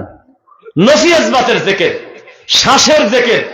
লাইটটা বন্ধ করে, আলোটা বন্ধ করে নিজেকে একটা পর্দায় নিয়ে তুমি পুলসিরাতের উপরে বসে আছো, তুমি বাম পাশে জাহান্নাম, ডান পাশে জান্নাত। তুমি আল্লাহকে হাজির নাজির জেনে আব্দুল কাদের জিলানীকে স্মরণ করে তুমি বলো লা ইলাহা ইল্লাল্লাহ, এরকম করে কক করে। এই তো বেদাতি। এই 2025 সালে এখনো তওবা পড়ে না। ডক্টর খন্দকার আব্দুল্লাহ জাহাঙ্গীর রহিমাহুল্লাহর মতো এত বড় সম্মানিত আলেম, এই আলেমকে জামাই হিসেবে পাওয়ার পর, এই আলেমকে আত্মীয় হিসেবে পাওয়ার পরেও ওই বেদাতিরা এখনো পর্যন্ত তওবা পড়ে পীর মুরিদি ছাড়ে নাই। অথচ ওই মারা গেছে কিন্তু 2016 সালে। ডক্টর আব্দুল্লাহ জাহাঙ্গীর মারা গেছে কত সালে? 2016 সালে। আমি বলছিলাম ইন্দ্রে কত বড় জ্ঞানী, কত বড় পণ্ডিত। তার ইয়াহিয়া ও সুনান, হাদিসের নামে জালিয়াতি, আল ফিকহুল আকবার, ইসলামী আকিদা, এই সমস্ত বই পড়ে বেদাতি হুজুরের ক্ষমতাও নাই জুমার খুতবা দিয়ে চাকরি টিকানো। এত হক কথা তিনি লেখছে। বক্তব্য একটু নরম থাকলেও তিনি লেখনীতে ছাড় দেন নাই, সুন্দর করে কড়া কথা লিখে গেছে। এই মানুষটা যার ঘরের জামাই ছিল, যারা আত্মীয় হিসেবে পেয়েছিল, তাদের উচিত ছিল কান ধরে তওবা করে পীর মুরিদিকে দাফন করা। ঠিক কিনা বলেন? এখনো মুরিদ করে, যা দেখেন এখনো মিথ্যা কথা বলে, এখনো বাপদাদার এই নোংরামি করে বেড়াচ্ছে। তাহলে হেদায়েত আসে কার পক্ষ থেকে? এবার একটা আয়াত পড়ি, সবাই মনোযোগ দিয়ে শোনেন। আউযু বিল্লাহি মিনাশ শাইতানির রাজীম। ওয়াকুলিল হাক্কু মির রাব্বিকুম ফামান শাআ ফালইউমিন ওয়া মান শাআ ফাল। হ্যাঁ ভাই বলছে মাশাআল্লাহ। আর কে বলছে এখানে? আপনি কে বল? আপনি? মাশাআল্লাহ, আমাদের হাফেজ ভাইরা এখানে আছে। এখানে আল্লাহ বলতেছে হক আসে মাদ্রাসা থেকে। ঠিক কিনা বলেন? হক আসে মসজিদের পক্ষ থেকে। ঠিক কিনা বলেন? না, হক আসে আল্লাহর পক্ষ থেকে। দলিল মুফতি মারুফ কাসেমি হাফিজাহুল্লাহ নামে একজন দেওবন্দি মুফতি, বর্তমানে আহলে হাদিস। মাত্র কয়েকদিন আগেও আমাদেরকে অকথ্য গালিগালাজ করত। জীবনের প্রথম পূর্বাচল সালাফি কনফারেন্সে তখন আমার সাথে দেখা, আমাকে জড়ায় ধরে ছাড়ে না। এই ছেড়ে দেন, কি হইলো? আপনি মাফ করছেন কিনা তাই বলেন। আমার এই পুরো কথা তিনি শুনবেন, আমার লাইভ দেখে, কয়েকদিন পর পর দেখা হয়। আমাকে জড়ায় ধরে বলতেছে আপনি ক্ষমা করছেন কিনা তাই বলেন। আপনাদের যে কি পরিমাণ গালিগালাজ করছি তার হিসাব নেই, আপনি মাফ করছেন কিনা বলেন। তখন আমি বললাম তাওহীদ গ্রহণ করার কারণে ইতিপূর্বের ভুলগুলো অটো মাপ আমার কাছে যান, ওটা আমার মনে নাই, ছেড়ে দেন। ছেড়ে দিল। এই খেয়াল করতে হবে, খেয়াল করতে হবে। আমি কথা বলার সময় কেউ কথা বলা শোনারা একটু গ্যাপে গ্যাপের দরকার নেই, ওদের ভুল না, ছোট বাচ্চা তো, কেউ কথা বলবেন না। এই মুফতি মারুফ কাসেমি, সবাই আমার দিক তাকান, তাকান। জর্দা আছে না ভালো খাবার নাকি? এই নিকৃষ্ট খানাটা বৈধ করার জন্য জর্দার পক্ষে বাহাস করছে আপনার এই ময়মনসিংহের একজন মাদানী আলেমের সাথে পর্যন্ত, যে জর্দাটা যাতে টিকানো যায়। সেই মানুষকে আমার আল্লাহ হেদায়েত দিয়েছে। আমরা মানুষের অন্তর্জামী না, বাহ্যিকভাবে তার কর্মকাণ্ডে যা দেখতেছি তাতে মহান আল্লাহর পক্ষ থেকে হেদায়েত আসছে, আলহামদুলিল্লাহ। আল্লাহ এইরকম হাজার হাজার অন্ধকার থেকে তুমি এরকম আলোর সন্ধান দিয়ে দাও, আমিন। সেই মুফতি মারুফ কাসেমি বলতেছে আপনাদেরকে দিন বোঝার আগে, মাত্র কয়েকদিন আগেও আপনাদের ভিডিও কাট করে আপনাদের বক্তব্যগুলো আমাদের কাছে ছিল সবচেয়ে বড় বোঝা। বিশেষ করে আমাকে বলতেছে আপনার তো সহ্য করতে পারতাম না, আপনার এই বেদাতের অ্যান্টিবায়োটিক আমরা হজমই করতে পারতাম না। আপনার নাম শুনলেই আমরা বলতাম দেখে এইসব লোক কি করবে রে, আমাদের এলাকায় এসে ভয় পেতাম। এখন আপনি আমাদের সবচেয়ে প্রিয় মানুষদের একজন, কার কারণে? তাহলে হক কার পক্ষ থেকে আসে একটু বলেন মুখ দিয়ে। এইবার তাকান আমার দিকে। এই মুফতিকে আমরা জিজ্ঞাসা করলাম যে আচ্ছা আপনাদেরকে আমাদের সম্পর্কে মাদ্রাসাতে কি বলা হয়? তো উনি এক কথায় বললেন, আমাদের এই প্রতিষ্ঠানে অফিসিয়াল ভাবে বেদাতি মাদ্রাসাগুলোতে বোঝানো হয় যে আপনারা হলো ইহুদির দালাল, আপনারা মুসলমান না। কেউ যদি আপনাদের ব্যাপারে বিন্দু মাত্র ভালো ধারণা করে তাহলে উস্তাদরা বলে ওই ছাত্র বিয়াদব। বুঝতেছেন না? ওয়াল্লাহি আল্লাহর কসম, ফরিদপুরে একজন বেদাতি দেওবন্দি পড়াশোনা করছে কওমি মাদ্রাসায়, বা আমরাও এক সময় পড়ছি। তো সে যখন দিন পাইছে তাকে বললাম যে আচ্ছা, আপনাদের প্রতিষ্ঠানে আগে আমাকে আমার সামনে একজন জিজ্ঞাসা করতেছে, আমাদের আহলে হাদিস সম্পর্কে আপনাদের কি বলা হয়, বুখারী মুসলিম সম্পর্কে কি মন্তব্য করা হয় এই হাদিসগুলো যখন আসে? তখন বলে কি জানেন, যখন আমরা দেখি আল্লাহর নবী বলেছেন, মান তাআল্লাকা তামিমাতান ফাকাদ আশরাক, মান আল্লাকা শাইআন উকিলা ইলাই, মান আল্লাকা শাইআন ফাকাদ আশরাক। কেউ যদি শিরিক করতে চায় সে যেন তাবিজ ঝোলায়, তাবিজ ঝোলালে শিরিক করে, কোনো কিছু শরীরে লটকালে কল্যাণের আশায় শিরিক হয়, বালা হোক সুতা হোক যা কিছু হোক না কেন, রাসূল থেকে প্রমাণ পাওয়া যায় তাবিজ কবজ মাদুলি হলো শিরিক নাকি? তো উনি বলতেছে মজার কথা, বুখারীতে যেই পৃষ্ঠায় লেখা আছে যে তাবিজ কবজ শিরক, তাবিজ চলবে না, বা একটা হাদিসে আছে সহিহ হাদিসে, তখন আমাদের হুজুররা নিচে আবার একটু টিকা মারি দেয়, কয় শোনো বাবারা, হাদিস তো খালি পড়লে হবে না, এই হাদিসটা তুমি ভালো বুঝছাও না আশরাফ আলী থানভী ভালো বুঝছে? তো কাজে আমরা যেহেতু সবাই গৃহপালিত বলদ, যেহেতু বেদাতি হুজুরকে মানা, পীরকে মানা মানে বিবেকের দাঁত থাকা যাবে না। শনিবারকে হুজুর বলবে মঙ্গলবার, আমরা বলবো জি হুজুর জি হুজুর। যদি কেউ বলে শনিবার তাহলে আমাদের মুরিদ কাটি দাবি, এটা হলো বেদাতিদের ঢং। তা আমরা বলতাম হুজুর এখানে তো তাবিজ শিরক লেখা। তখন বলল এই হাদিসটা কি তুমি ভালো বোঝার কথা, নাকি হাজার হাজার কিতাবের লেখক থানভীর ভালো বোঝার কথা? তখন আমরা বলতাম কথা তো ঠিকই বলছেন হুজুর, আশরাফ আলী থানভীর যে বই আছে সে বই আমার মতো লোকের মাথায় নিয়ে টানি নিয়ে বেড়ানোর ক্ষমতা নেই, এত বই লেখছে তিনি, তার নিজেরই তো বেহেশতে যাওয়ার তাবিজের কিতাব লেখা আছে। চুপ করে বসে থাকো, তাবিজ কোনো দোষের কিছু না, কোরআন আর হাদিস দিতে জায়েজ আছে। আমাদের মাথায় এমনই গবর ছিল, হুজুরকে প্রশ্ন করতে পারতাম না যে আল্লাহ ও হুজুর, আশরাফ আলী থানভী দুনিয়াতে ডেলিভারিও যদি না হতো, ইসলামের কোনো হালাল হারাম হতো না, হালাল হারাম হতো না, শরীয়ত শরীয়তই থাকতো, কিন্তু আমার নবীর হাদিস আপনি কিভাবে থানভীকে দিয়ে বাদ দিয়ে দিলেন, একটু শুনতে চাই, হতো না? ছাত্র তো আমার মতো না, ছাত্র বলতেছে জি হুজুর জি হুজুর, জি আব্বা হুজুর কেবলা যান, জি হুজুর আপনারা বলছেন ওটাই ঠিক, থানভী যেহেতু বলছে তাহলে ঠিক। কুত্তাকে মুরিদ করে, ব্যাংকে মুরিদ করে, সাপকে মুরিদ করে। কুয়াকাটার হাফিজুর রহমান কুয়াকাটি সেই হুজুর বলতেছে যে আশরাফ আলী থানভীর এত কিতাব কেন, তোমরা কি জানো বাবারা? কয়েছেন না, যেদিকে তাকানো যায় খালি তার কিতাব আর কিতাব, খালি বই আর বই, কোরআনের অনুবাদ থেকে শুরু করে সব বই প্রায় তার দখলে। এত কিতাব কেমনে লেখে রে বাবা? তিনি যখন নামাজ পড়তে যেত, খাতা কলম রাখি, যখন নামাজে গেছে নামাজ পড়ি আসি, দেখে খাতার কলম তখনও লেখালেখি করতেছে, একটা ছোটা জোতা খোলে না। কয় কিরে এ পাগল হাত দিয়েছে কোন জায়গা? আল্লাহর নবী মদিনা থেকে মক্কাতে পায়ে হেঁটে হজ করতে আসে, কাবা একটু আগে যায় না, আরে পাগলের কলম বলে একাই নড়াচড়া করে লেখালেখা হয়ে যাচ্ছে। কি কয় সব? কয় কি রামায়ণের গল্প? তো সেই থানভী যেহেতু বলছে তাবিজ চলে, অসুবিধা নেই। বেহেশতি জেবরে লেখা আছে লিঙ্গের সাথে যদি কেউ কুত্তার অমুক, অমুকের অমুক, অমুকের লিঙ্গ, অমুকের শিয়ালের পেশার দুধ কাটো, অমুকের এটা করো, ঘোড়ার পায়খানার রস তো খেয়ে নাও, এমন এমন নোংরা কথা লেখা। আমি এতগুলো হুজুরের সামনে চ্যালেঞ্জ করতেছি, বেহেশতি জেবর বইটা বাপ আর ছেলে একসাথে বসে বাংলায় রিডিংও করা যায় না। আমি দায়িত্ব নিয়ে বলতেছি, শাশুড়ি আর ছেলের বউ শ্বশুরের সামনে, শাশুড়ির সামনে বেহেশতি জেবর বইটা রিডিং করা যায় না। আমি দায়িত্ব নিয়ে বলতেছি, কুত্তার লেজ কাটো, শিয়ালের লিঙ্গ কাটো, ঘোড়ার পায়খানার রস চোখে নেও, এই সমস্ত আদে বাদে নোংরা কথা লেখা 3, 9, 4, 1, 3, 7, 9, 12, 6 এইভাবে উল্টা পাল্টা কিছু নকশা দিয়ে তাবিজ দিয়ে বড়া বেহেশতি দেওয়ার, যদি না থাকে আমি মিথ্যুক। এই লোকটা বলছে যে তাবিজ নেওয়া দোষের কিছু না, আর নবী বলতেছে শিরক হয়। কাটটা নিবেন? এই দেশের অধিকাংশ হুজুর কাটটা নেছে, থানভীরটা। কোথায় থাকেন বলেন, আপনি আমাকে উত্তর দেন।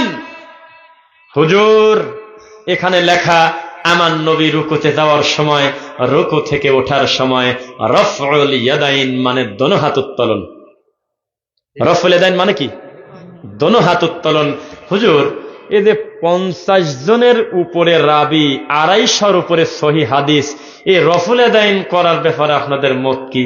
তখন বলতো এই হাদিসটা তুমিই ভালো বুঝছাও না সবচেয়ে বড় ইমাম আবু হানিফা ভালো বুঝছে?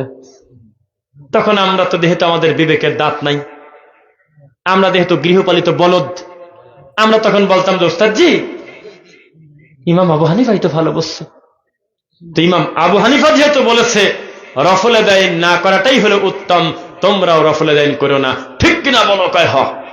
এই তো জীবন। হুজুর বাইনা কুল্লি আযানাইনি সালাহ, নবী বলেছেন প্রত্যেক দুই আজানের মাঝে নামাজ আছে। দুই আজান মানে কি আপনারা বলে দিলে তো হয়ে গেল সব। দেখি পিছন থেকে কেউ দু একজন বলেন তো দুই আজান মানে কি? আজান ও আজান, ইকামত আজান। বাইনা কুল্লি আযানাইনি সালাহ, মাগরিবের আজান পড়ে গেছে, জোহরের আজান পড়ে গেছে, মাগরিবের আজান শেষ, তুমি আল্লাহর ঘরে আগে ঢুকে গেছো, মানুষজন ওযু করতেছে, অনেকেই ঢোকে নাই, হুজুর বসে আছে অকারণে, টাইম আছে 5 মিনিট 10 মিনিট, সুন্দর করে আল্লাহর ঘরে 2 রাকাত নামাজ পড়ে বসো কেন? বাইনা কুল্লি আযানাইনি সালাহ, নবী বলেছেন প্রত্যেক 2 আজানের মাঝে নামাজ আছে, টাইম পেলে পড়ে নাও। আর এই বেদাতি হুজুর বলতেছে ইল্লাল মাগরিব। ইল্লাল মাগরিব আবার কোন জায়গা আছে? কয় যে অন্য নামাজের কথা কয়েছে, মাগরিবের কথা কয় নাই। সেজন্য মাগরিবের আযানের পর থেকে জামাত শুরু হওয়ার আগে আমাদের এই দেশে বেদাতিরা অফিসিয়ালি আল্লাহর ঘরে নামাজ পড়েও না, পড়তে দেয়ও না। ইদানিং কিছু মসজিদে নামাজ শুরু করার কারণে বেদাতি সহ্য করতে না পেরে ফাদাইলে আমল বই ধরে দাঁড়া থাকে। যদি আমি ভুল বলি তাহলে ঢাকায় যারা থাকেন মোটামুটি আশপাশে, তারা দু একজন বলেন এই নতুন বেদাত ডেলিভারি হয়েছে কিনা।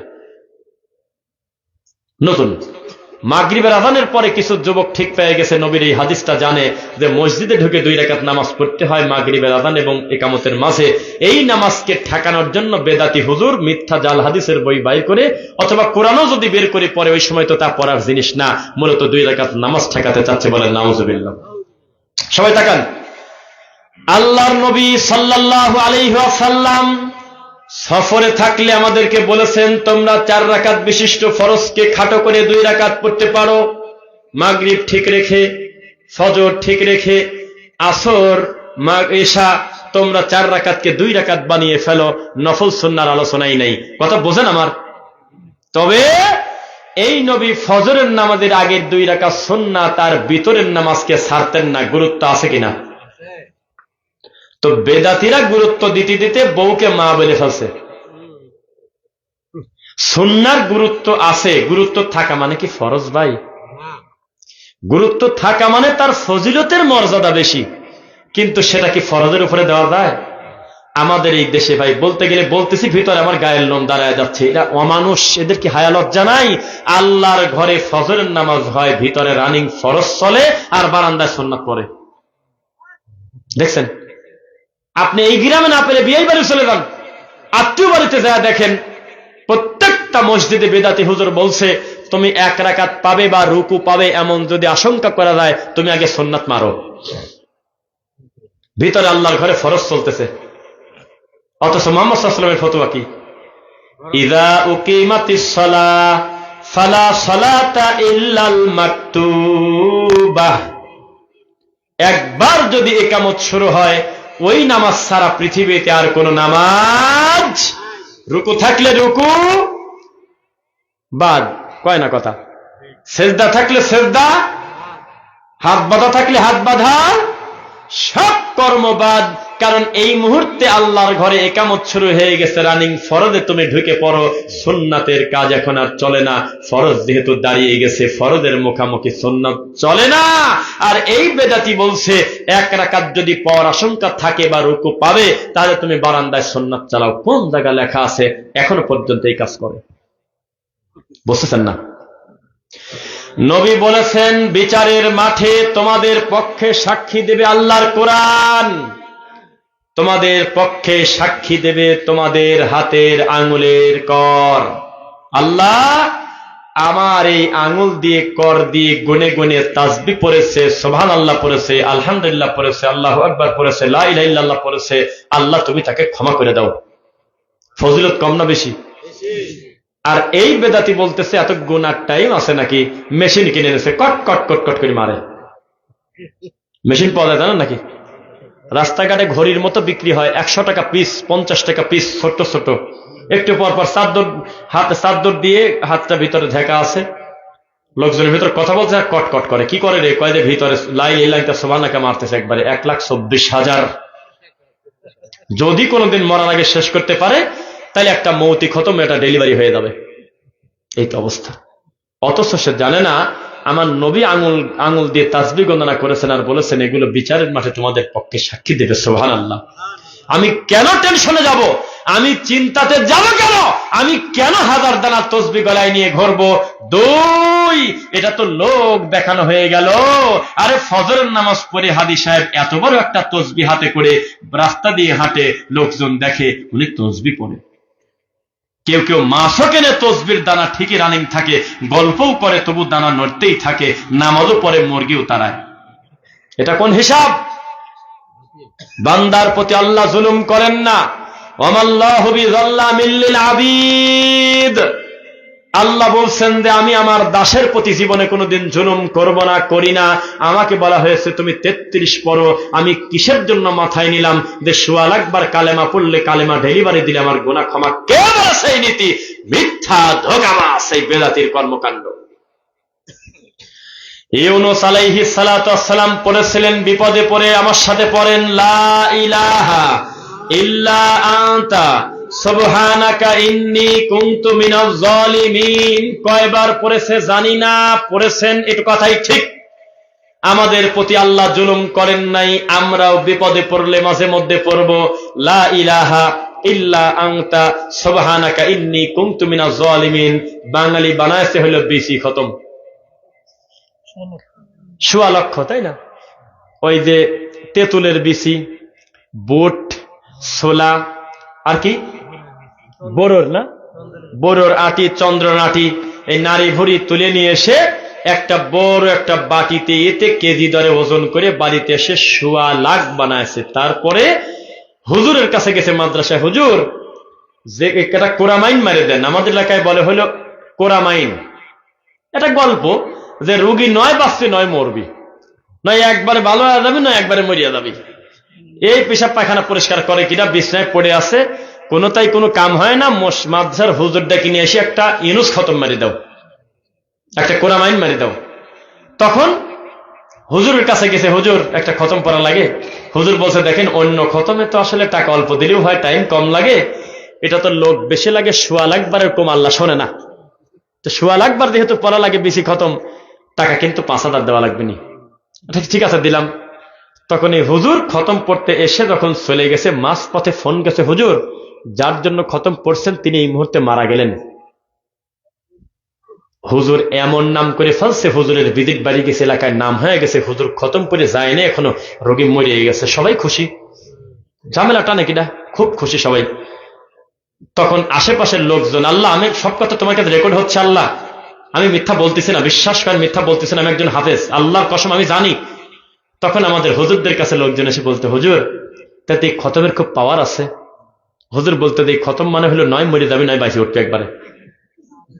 আল্লাহর কসমে এই খতমে প্রচুর পরিমাণ টাকা দিত। 2005, 7, 6 এর কথা বলতো, 2004, 5 এত টাকা পাইত সেই সময়। এখন তারও কত, সবাই খুশি। 1.25 লাখ বার ইউনুস খতম। অথচ বাড়িওয়ালা জানে না, অর্ধেকের বেশি পকেটে করে আমরা নিয়ে গেছিলাম। এই ঝামেলাটা নাকি না? হুজুর বলে দিয়েছে খবরদার কারুর কাছে যাতে বিসি জমা না হয়, সামনে আসে লাইলান জড়িয়ে একটা সারা দিবি, কারুর কাছে যাতে জমা না হয়, যদি থাকে খবর আছে। তো যার কাছে বেশি জমা হয়, ছোট মানুষ আতঙ্কে ভয়তে ওই ছোলাগুলি পকেটে করে নিয়ে বাসায় আসতে চলে। বাড়িওয়ালা যদি একবার ওই ছোলা মাগতো যে আমি দিছিলাম কয় কেজি আর পাইছি কয় কেজি, বুঝতো যে খেলাটা কোন জায়গা। কোনদিন তারা বুঝতে পারে নাই। আল্লাহর কসম আমরা চুরি করতাম, আল্লাহর কসম করে বললাম কথাটা। আমরা ভয় পেতাম হুজুর আমাদের মারবে নি, আর ওটা খেতেও মজা লাগতো, সুন্দরকে ধরে ধরে পকেটে নিয়ে আসতাম। এই তো অবস্থা, এই তো ইবাদত, এই তো ধর্ম।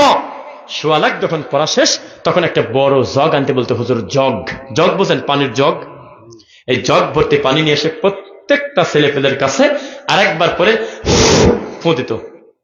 এই ফোঁ দেওয়া পানি ওই লোকটা গোসল করবে, ওইটা খাবে, ওই কাপড় চাপড় খাসা হবে, আর দ্রুত মরে যাবি, আর না তো বাইসে উঠবি। এই তো ইবাদত, এই তো ধর্ম। এই 2025 সালে এখনো চলে। এখানে একজন সাক্ষী আছে আমার মিডিয়ার, উনি ওয়াল্লাহি আল্লাহর কসম কামেল মাদ্রাসার প্রিন্সিপাল। আমার এই কথা উনি শুনতেও পারে নাও পারে, জানি না, শুনলে আমি তো কিছু করার নেই, সত্য কথা। ওয়াল্লাহি আল্লাহর কসম কামিল মাদ্রাসা, যেখানে 1 থেকে MA পাস করা হয় তাকে তো বলে কামিল। এই কামেল মাদ্রাসার প্রিন্সিপালের ছেলের ক্যান্সার হয়েছিল, আল্লাহর কসম সেই লোকটা আমাদেরকে ডাকি নিয়ে গিয়ে আলিয়া মাদ্রাসা থেকে নিয়ে গিয়ে BC খতম করাইছে। আলিয়া মাদ্রাসার কামেল মাদ্রাসার প্রিন্সিপাল কিন্তু ফু দিয়ে হওয়া যায় না, সর্বনিম্ন ডবল MA পাস করছে। কোরআন হাদিস যে কতবার শেষ করছে তার হিসাব নাই। এইটাই বসছে যে তেঁতুলের বিচি বোনা লাগবে, এই তো ধর্ম তার। তাহলে আমাদের দেশের শিক্ষা ব্যবস্থাই হলো বিদআত কেন্দ্রিক, ধর্মকে বিকৃতিকারী। আর যাদের মাধ্যমে আল্লাহ তাওহীদের খেদমত নেয় তাদেরকে বলে তারা ইহুদির দালাল, ঠিক কিনা বলেন? এরা কত বড় হিংস্র, কত বড় খারাপ। কারণ তাদের মিলাদের ব্যবসায় টান পড়ে গেছে, তাদের জিলাপির ব্যবসায় টান পড়ে গেছে, তাদের এই তাবিজের ব্যবসা এখন আর চলে না। সেজন্য তারা উগ্রবাদী হয়ে মসজিদ ভাঙো, মাদ্রাসা ভাঙো, তালা দিয়ে দিচ্ছে ঝুলায় ঝুলায়। প্রমাণ চান কত? মুসলমান, ইউরিদুনা লিইউতফিউ নূরাল্লাহি বিআফওয়াহিহিম ওয়াল্লাহু মুতিম্মু নূরিহি ওয়ালাউ কারিহাল মুশরিকুন কাফিরুন ফাসিকুন জালিমুন। ইসলামের কি ব্যাপার, কথা বলো না? ওই রকম ছটা নাকি? গত পরশুদিন একটা ভিডিও দেখলাম, ভাইরাল হয়েছে। হুজুর বলতেছে যে আপনাদের ভিতরে কেউ কি নাই এই মাদ্রাসার জন্য 10,000 টাকা দেবেন, হাত তোলেন। বলে না দ্বিতীয় বক্তা কালেকশনের সময় কাদাকাদি করে না, কেউ কি নাই রে ভাই 10,000 টাকা দেবে? পাশ থেকে একটা ছেলে বলতেছে আমি 1 কোটি দিলাম। কত দেখছেন? আপনি দেখছেন? দেখছেন তো? আল্লাহর কসম, প্রথমে যখন দেখছিলাম তখন মনে করতাম বাপরে বাপ, কলিজা, একটা টাকাওয়ালা লোক 1 কোটি টাকা ঘোষণা দিল আল্লাহর কোরআনের জন্য। এখন দিতে পাগল বুঝছেন? এই নারী ভুড়ি বসে আছে, হয়তো বাইরে গেলে বেশি জ্বালাবি, কাছে বসা রাখছে। 2 বার করে লাভ দুটি বলে আমি 1 কোটি দিলাম বলে একটা 5 টাকা প্রথমে আগে জমা দিল, কয়ে আগে কিছু দিলাম। তখন এই ভিডিও খুব ভাইরাল, এখনো চলতেছে। 1 কোটি টাকা। তো এইরকম যদি কোনো রোগী এখানে থাকেন, কথা বলবেন না, নীরব থাকবেন। একটু পর আমি চলে যাবো। আমি যাওয়ার পর যাতে মনে হয় যে লোকটা বিদআত সম্পর্কে আমাদের ফাঁকি দেয় নাই, কিছু জানতে দিয়েছে, এইটুকু আমি যাচ্ছি, আর কিছু চাই না। আল্লাহ তুমি সাক্ষী, আমার গ্রামের ফুরফুরার পীররা বলে, বেদাতি ভণ্ডরা বলে, ভারত থেকে এসেছি, ফুরফুরা থেকে এসেছি, বাপের বেটা। আল্লাহর ওলি যদি কোনো কবরের পাশ দিয়ে হেঁটে যায় 40 দিন সেই কবরে আযাব মাফ হয়। এই কথা শুনছেন এরাই কোনোদিন? আপনারা শুনছেন? কথা শুনছেন? এই মুরব্বী বাবা শুনছে, তাহলে কথা ঠিক। তখন যদি আমরা এই দিনের বুঝ থাকতো, হুজুরকে ধরে গাছের সাথে বাঁধে রাখতাম কবরস্থানের, যাতে ছুটতে না পারে। উনি যদি হাঁটি গেলে 40 দিন আযাব মাফ থাকে, এ মালকে একবার এখানে বাড়ি করে দেবো, এখানে বাস্তা ডেলিভারি করে, এখানে বিয়ে শাদী দেবো, তোর এখান থেকে যাতে দেবো না, খালি আমার কবরে যাতে এই ফেরেশতা ঢুকতে না পারে, শাস্তি ফেরেশতা। কেউ একটা লোক মুখ খোলে না, এই জন্যই তো ধর্মে কুত্তায় মুখ দেশে, জবাবদিহিতা নাই। একটা প্রাইমারি স্কুলের 4র্থ শ্রেণীর আয়া, এই আয়া যদি যিনি পানি আগায় দেবে, টিস্যু আগায় দেবে, বদনা আগায় দেবে, এই মগ আগায় দেবে, চা আগায় দেবে, তার জন্য লাগে সর্বনিম্ন 8 পাস বা SSC পাস। কিন্তু ওই চাকরিটা যাতে আমার হয় সেজন্য MA পাস পরে হলে প্রায় 1 লক্ষ বেকার। 1 লক্ষ MA পাস চেষ্টা করতেছে বাংলাদেশ থেকে, বেশি আমি কম বলছি, মন ভাঙবে তাদের, তাই চেষ্টা করতেছে যাতে আমার এই চাকরিটা হয়। কি চাকরি? টিস্যু আগায় দেব, তারপরে টয়লেটের টিস্যু, তারপরে পানি, তারপরে চা, এইগুলো আগায় দেব। তার জন্য দরকার 8 পাস। কিন্তু MA পাসের সার্টিফিকেট নিয়ে তারা দরখাস্ত করছে 4র্থ শ্রেণীর কর্মকর্তা। আমি কি মিথ্যা বলছি? আশ্চর্যজনক একটা পদ, তার নাম হলো মাহফিলের বক্তা, যেখানে কিছুই লাগে না, খালি ঠোঁটির জোর।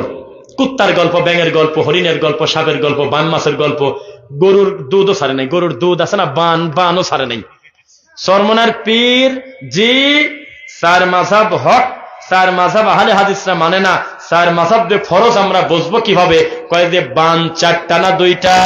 4টা। দুধ কি এক জায়গা থেকে আসে না আলাদা আলাদা জায়গা থেকে আসে? একই জায়গা থেকে আসে। তাহলে বোঝা গেল 4 মাযহাব ফরজ। কি কয় কি বুঝছেন কিছু? এই তো ফতোয়া, গরুর বান ছাড়ে নেই। পীর সাহেব খাবলা ওয়াজ করতে গেছে এক জায়গা, এলাকায় আবার অন্য তরিকা থাকার কারণে চরমনার পীরের বাপকে ওয়াজ করতে দেয় নাই, ফেরত দেশে যাওয়ার সময় বলে আমার তো মন মানে না, আমার তো ওয়াজ করা উচিত, আমি কি করি, আমি কোন জায়গায় ওয়াজ করি। লাস্টে মুরিদকে বলল, পীর সাহেব বেগুন গাছে মাইক লাগা, আমি বেগুনকে ওয়াজ শোনাবো। এরপরে বেগুন গাছে ওয়াজ শোনালো, বেগুন গাছের সাথে মাইক বাইধে দিয়েছে। মাসির গলায় হলো কাশি, বেগুন গাছে মাইক লাগাতেছে। এই মাইক লাগায় দেওয়ার পর 3 ঘন্টা 2 ঘন্টা ওয়াজ করে বাড়িতে গেছে। পরের দিন ওই বেগুন যারা যারা খাইছে তাদের প্রত্যেকের জবানে জারি হয়ে গেছে লা ইলাহা ইল্লাল্লাহ। কই রাখবেন কষ্ট, কই কি করবেন কনে জ্বালা।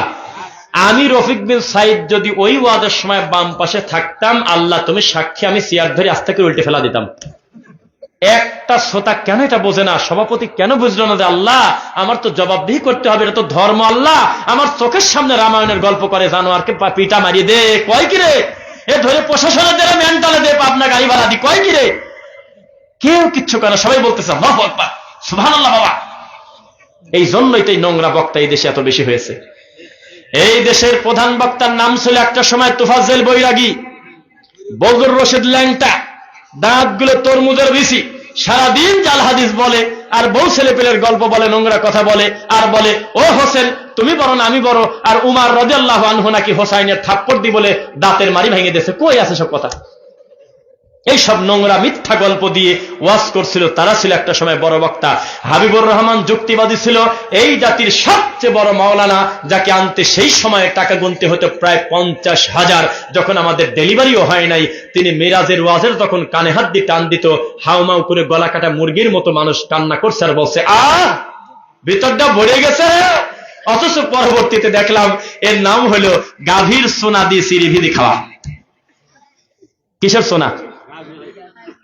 একটা কথা বলি, আমি তখন চাকরি করি পাবনা আটঘরিয়া। কি বলছি বলেন? পাবনা আটঘরিয়া একটা মসজিদ ইমামতি করি। আমি খুব বেশি দিন করি নাই, মানে টেকে নাই চাকরি আর কি। সেখানে ইমামতি করতে গিয়ে আমি একটা লোককে বললাম যে আপনি যে চরমনাই যান, তোরা জিকিরের সময় যে লাভ দেয় বাসে ওঠে, আপনার খারাপ লাগে না? আল্লাহর কসম বলছিলাম, যারা বাসে ওঠে লাভ দেয়, গলা ধরে উল্টে পড়ে দেয়, চমি খায়, কানে কামড় দেয়, টুফিনে দৌড় দেয়, আছে না? তো এই কামগুলি যে করে, এটা কেন করে বিশ্বাস করেন? তখন উনি আমাকে জবাব দিচ্ছে কি জানেন?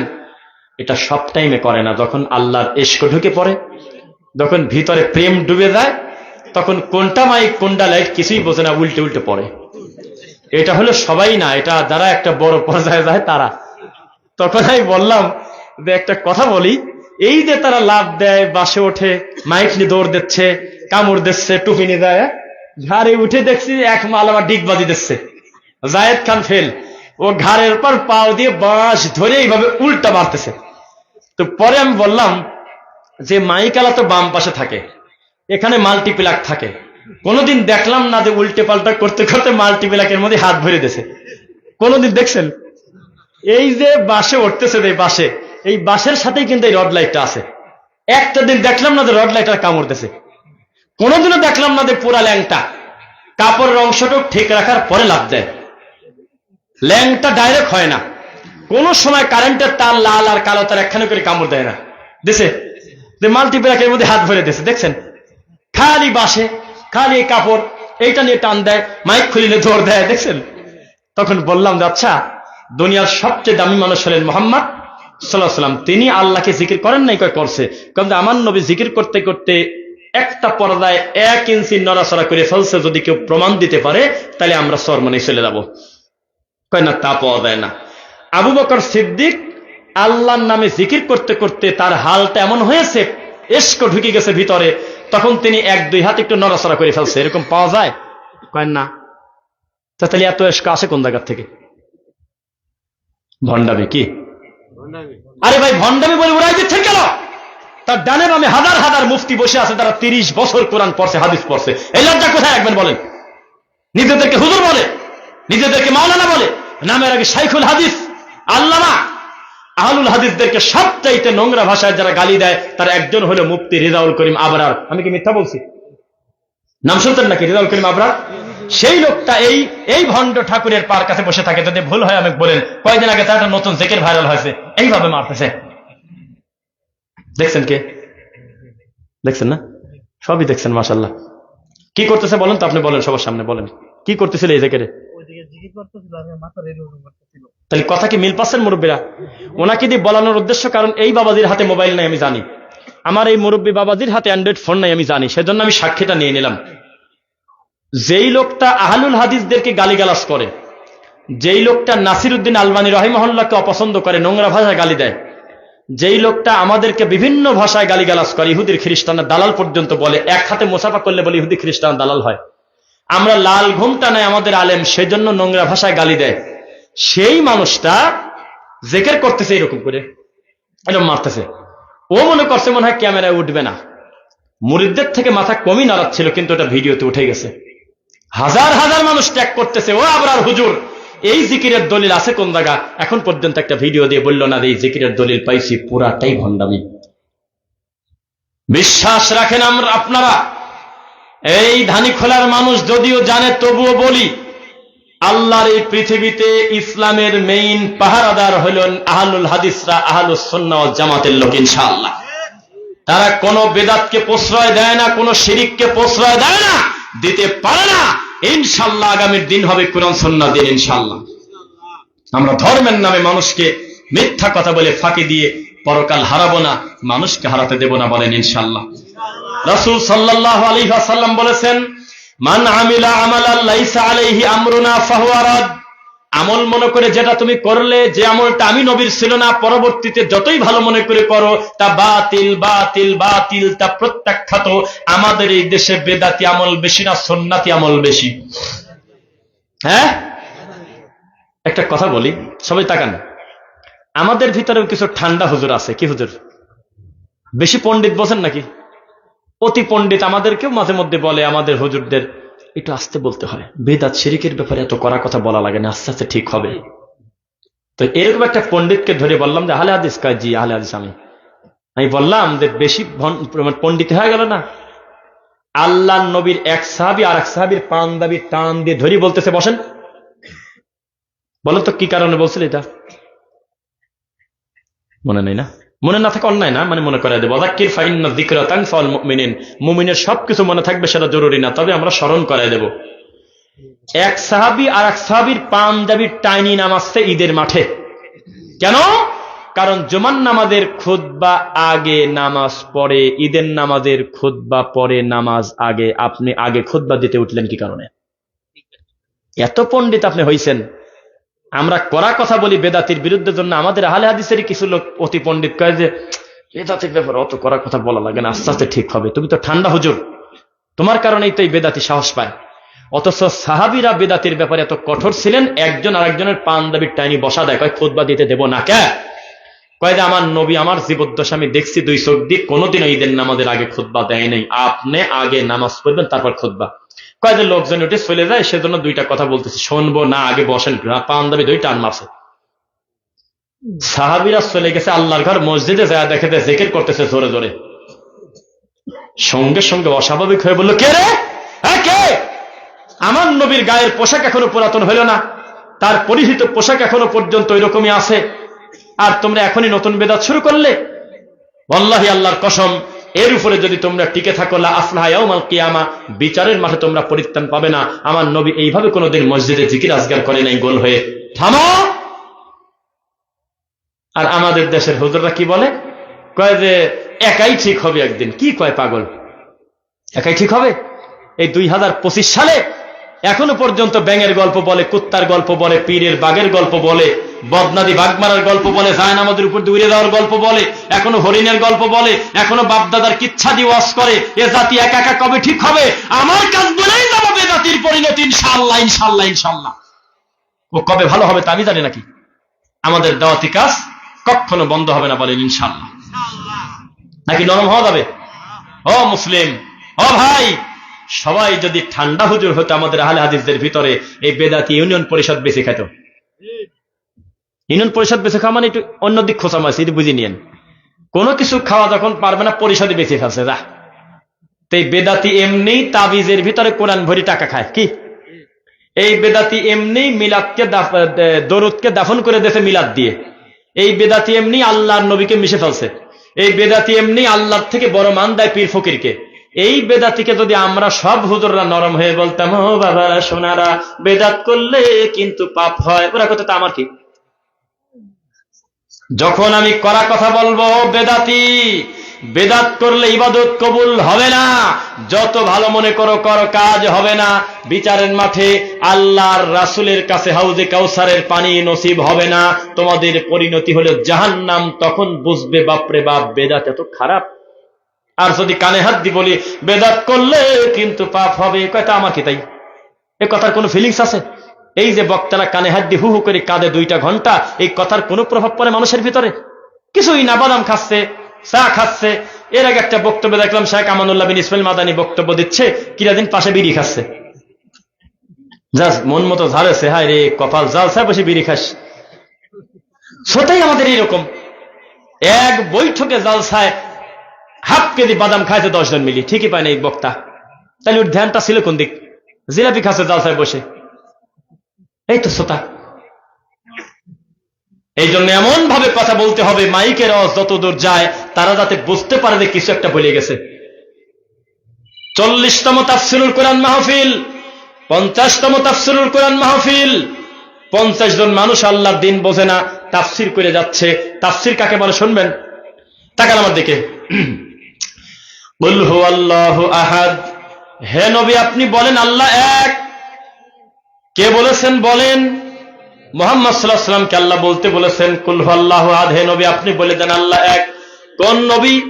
যিনি হলো ফাতেমার আব্বা। কে ফাতেমা? যিনি হলো হাসান হোসাইনের মা। হাসান হোসাইনকে, যাকে একজনকে বিষ খাওয়ায় মারছে, আর একজনকে কারবালায় শহীদ করা হয়েছে। কারবালা কি এ কথা বলে টান ধরছে, 2 ঘন্টা ধরে কারবালাতে না বাড়ায় না, এর নাম তাফসীর। তো সভাপতি একটু পরে শিখায়, হুজুর আপনাকে আমি কেবল রাখি গেলাম সূরা ইখলাস, আপনি কারবালায় ঢুকলেন কোন সময়? এর নাম হলো তাফসীর। একটা আয়াত পড়বে আর 90 ঘন্টা লাকার দাদা শাকার দাদা খেতা বালিশ টানি বেড়াবে খালি, আর কিচ্ছু কাজ নাই, এর নাম তাফসীর।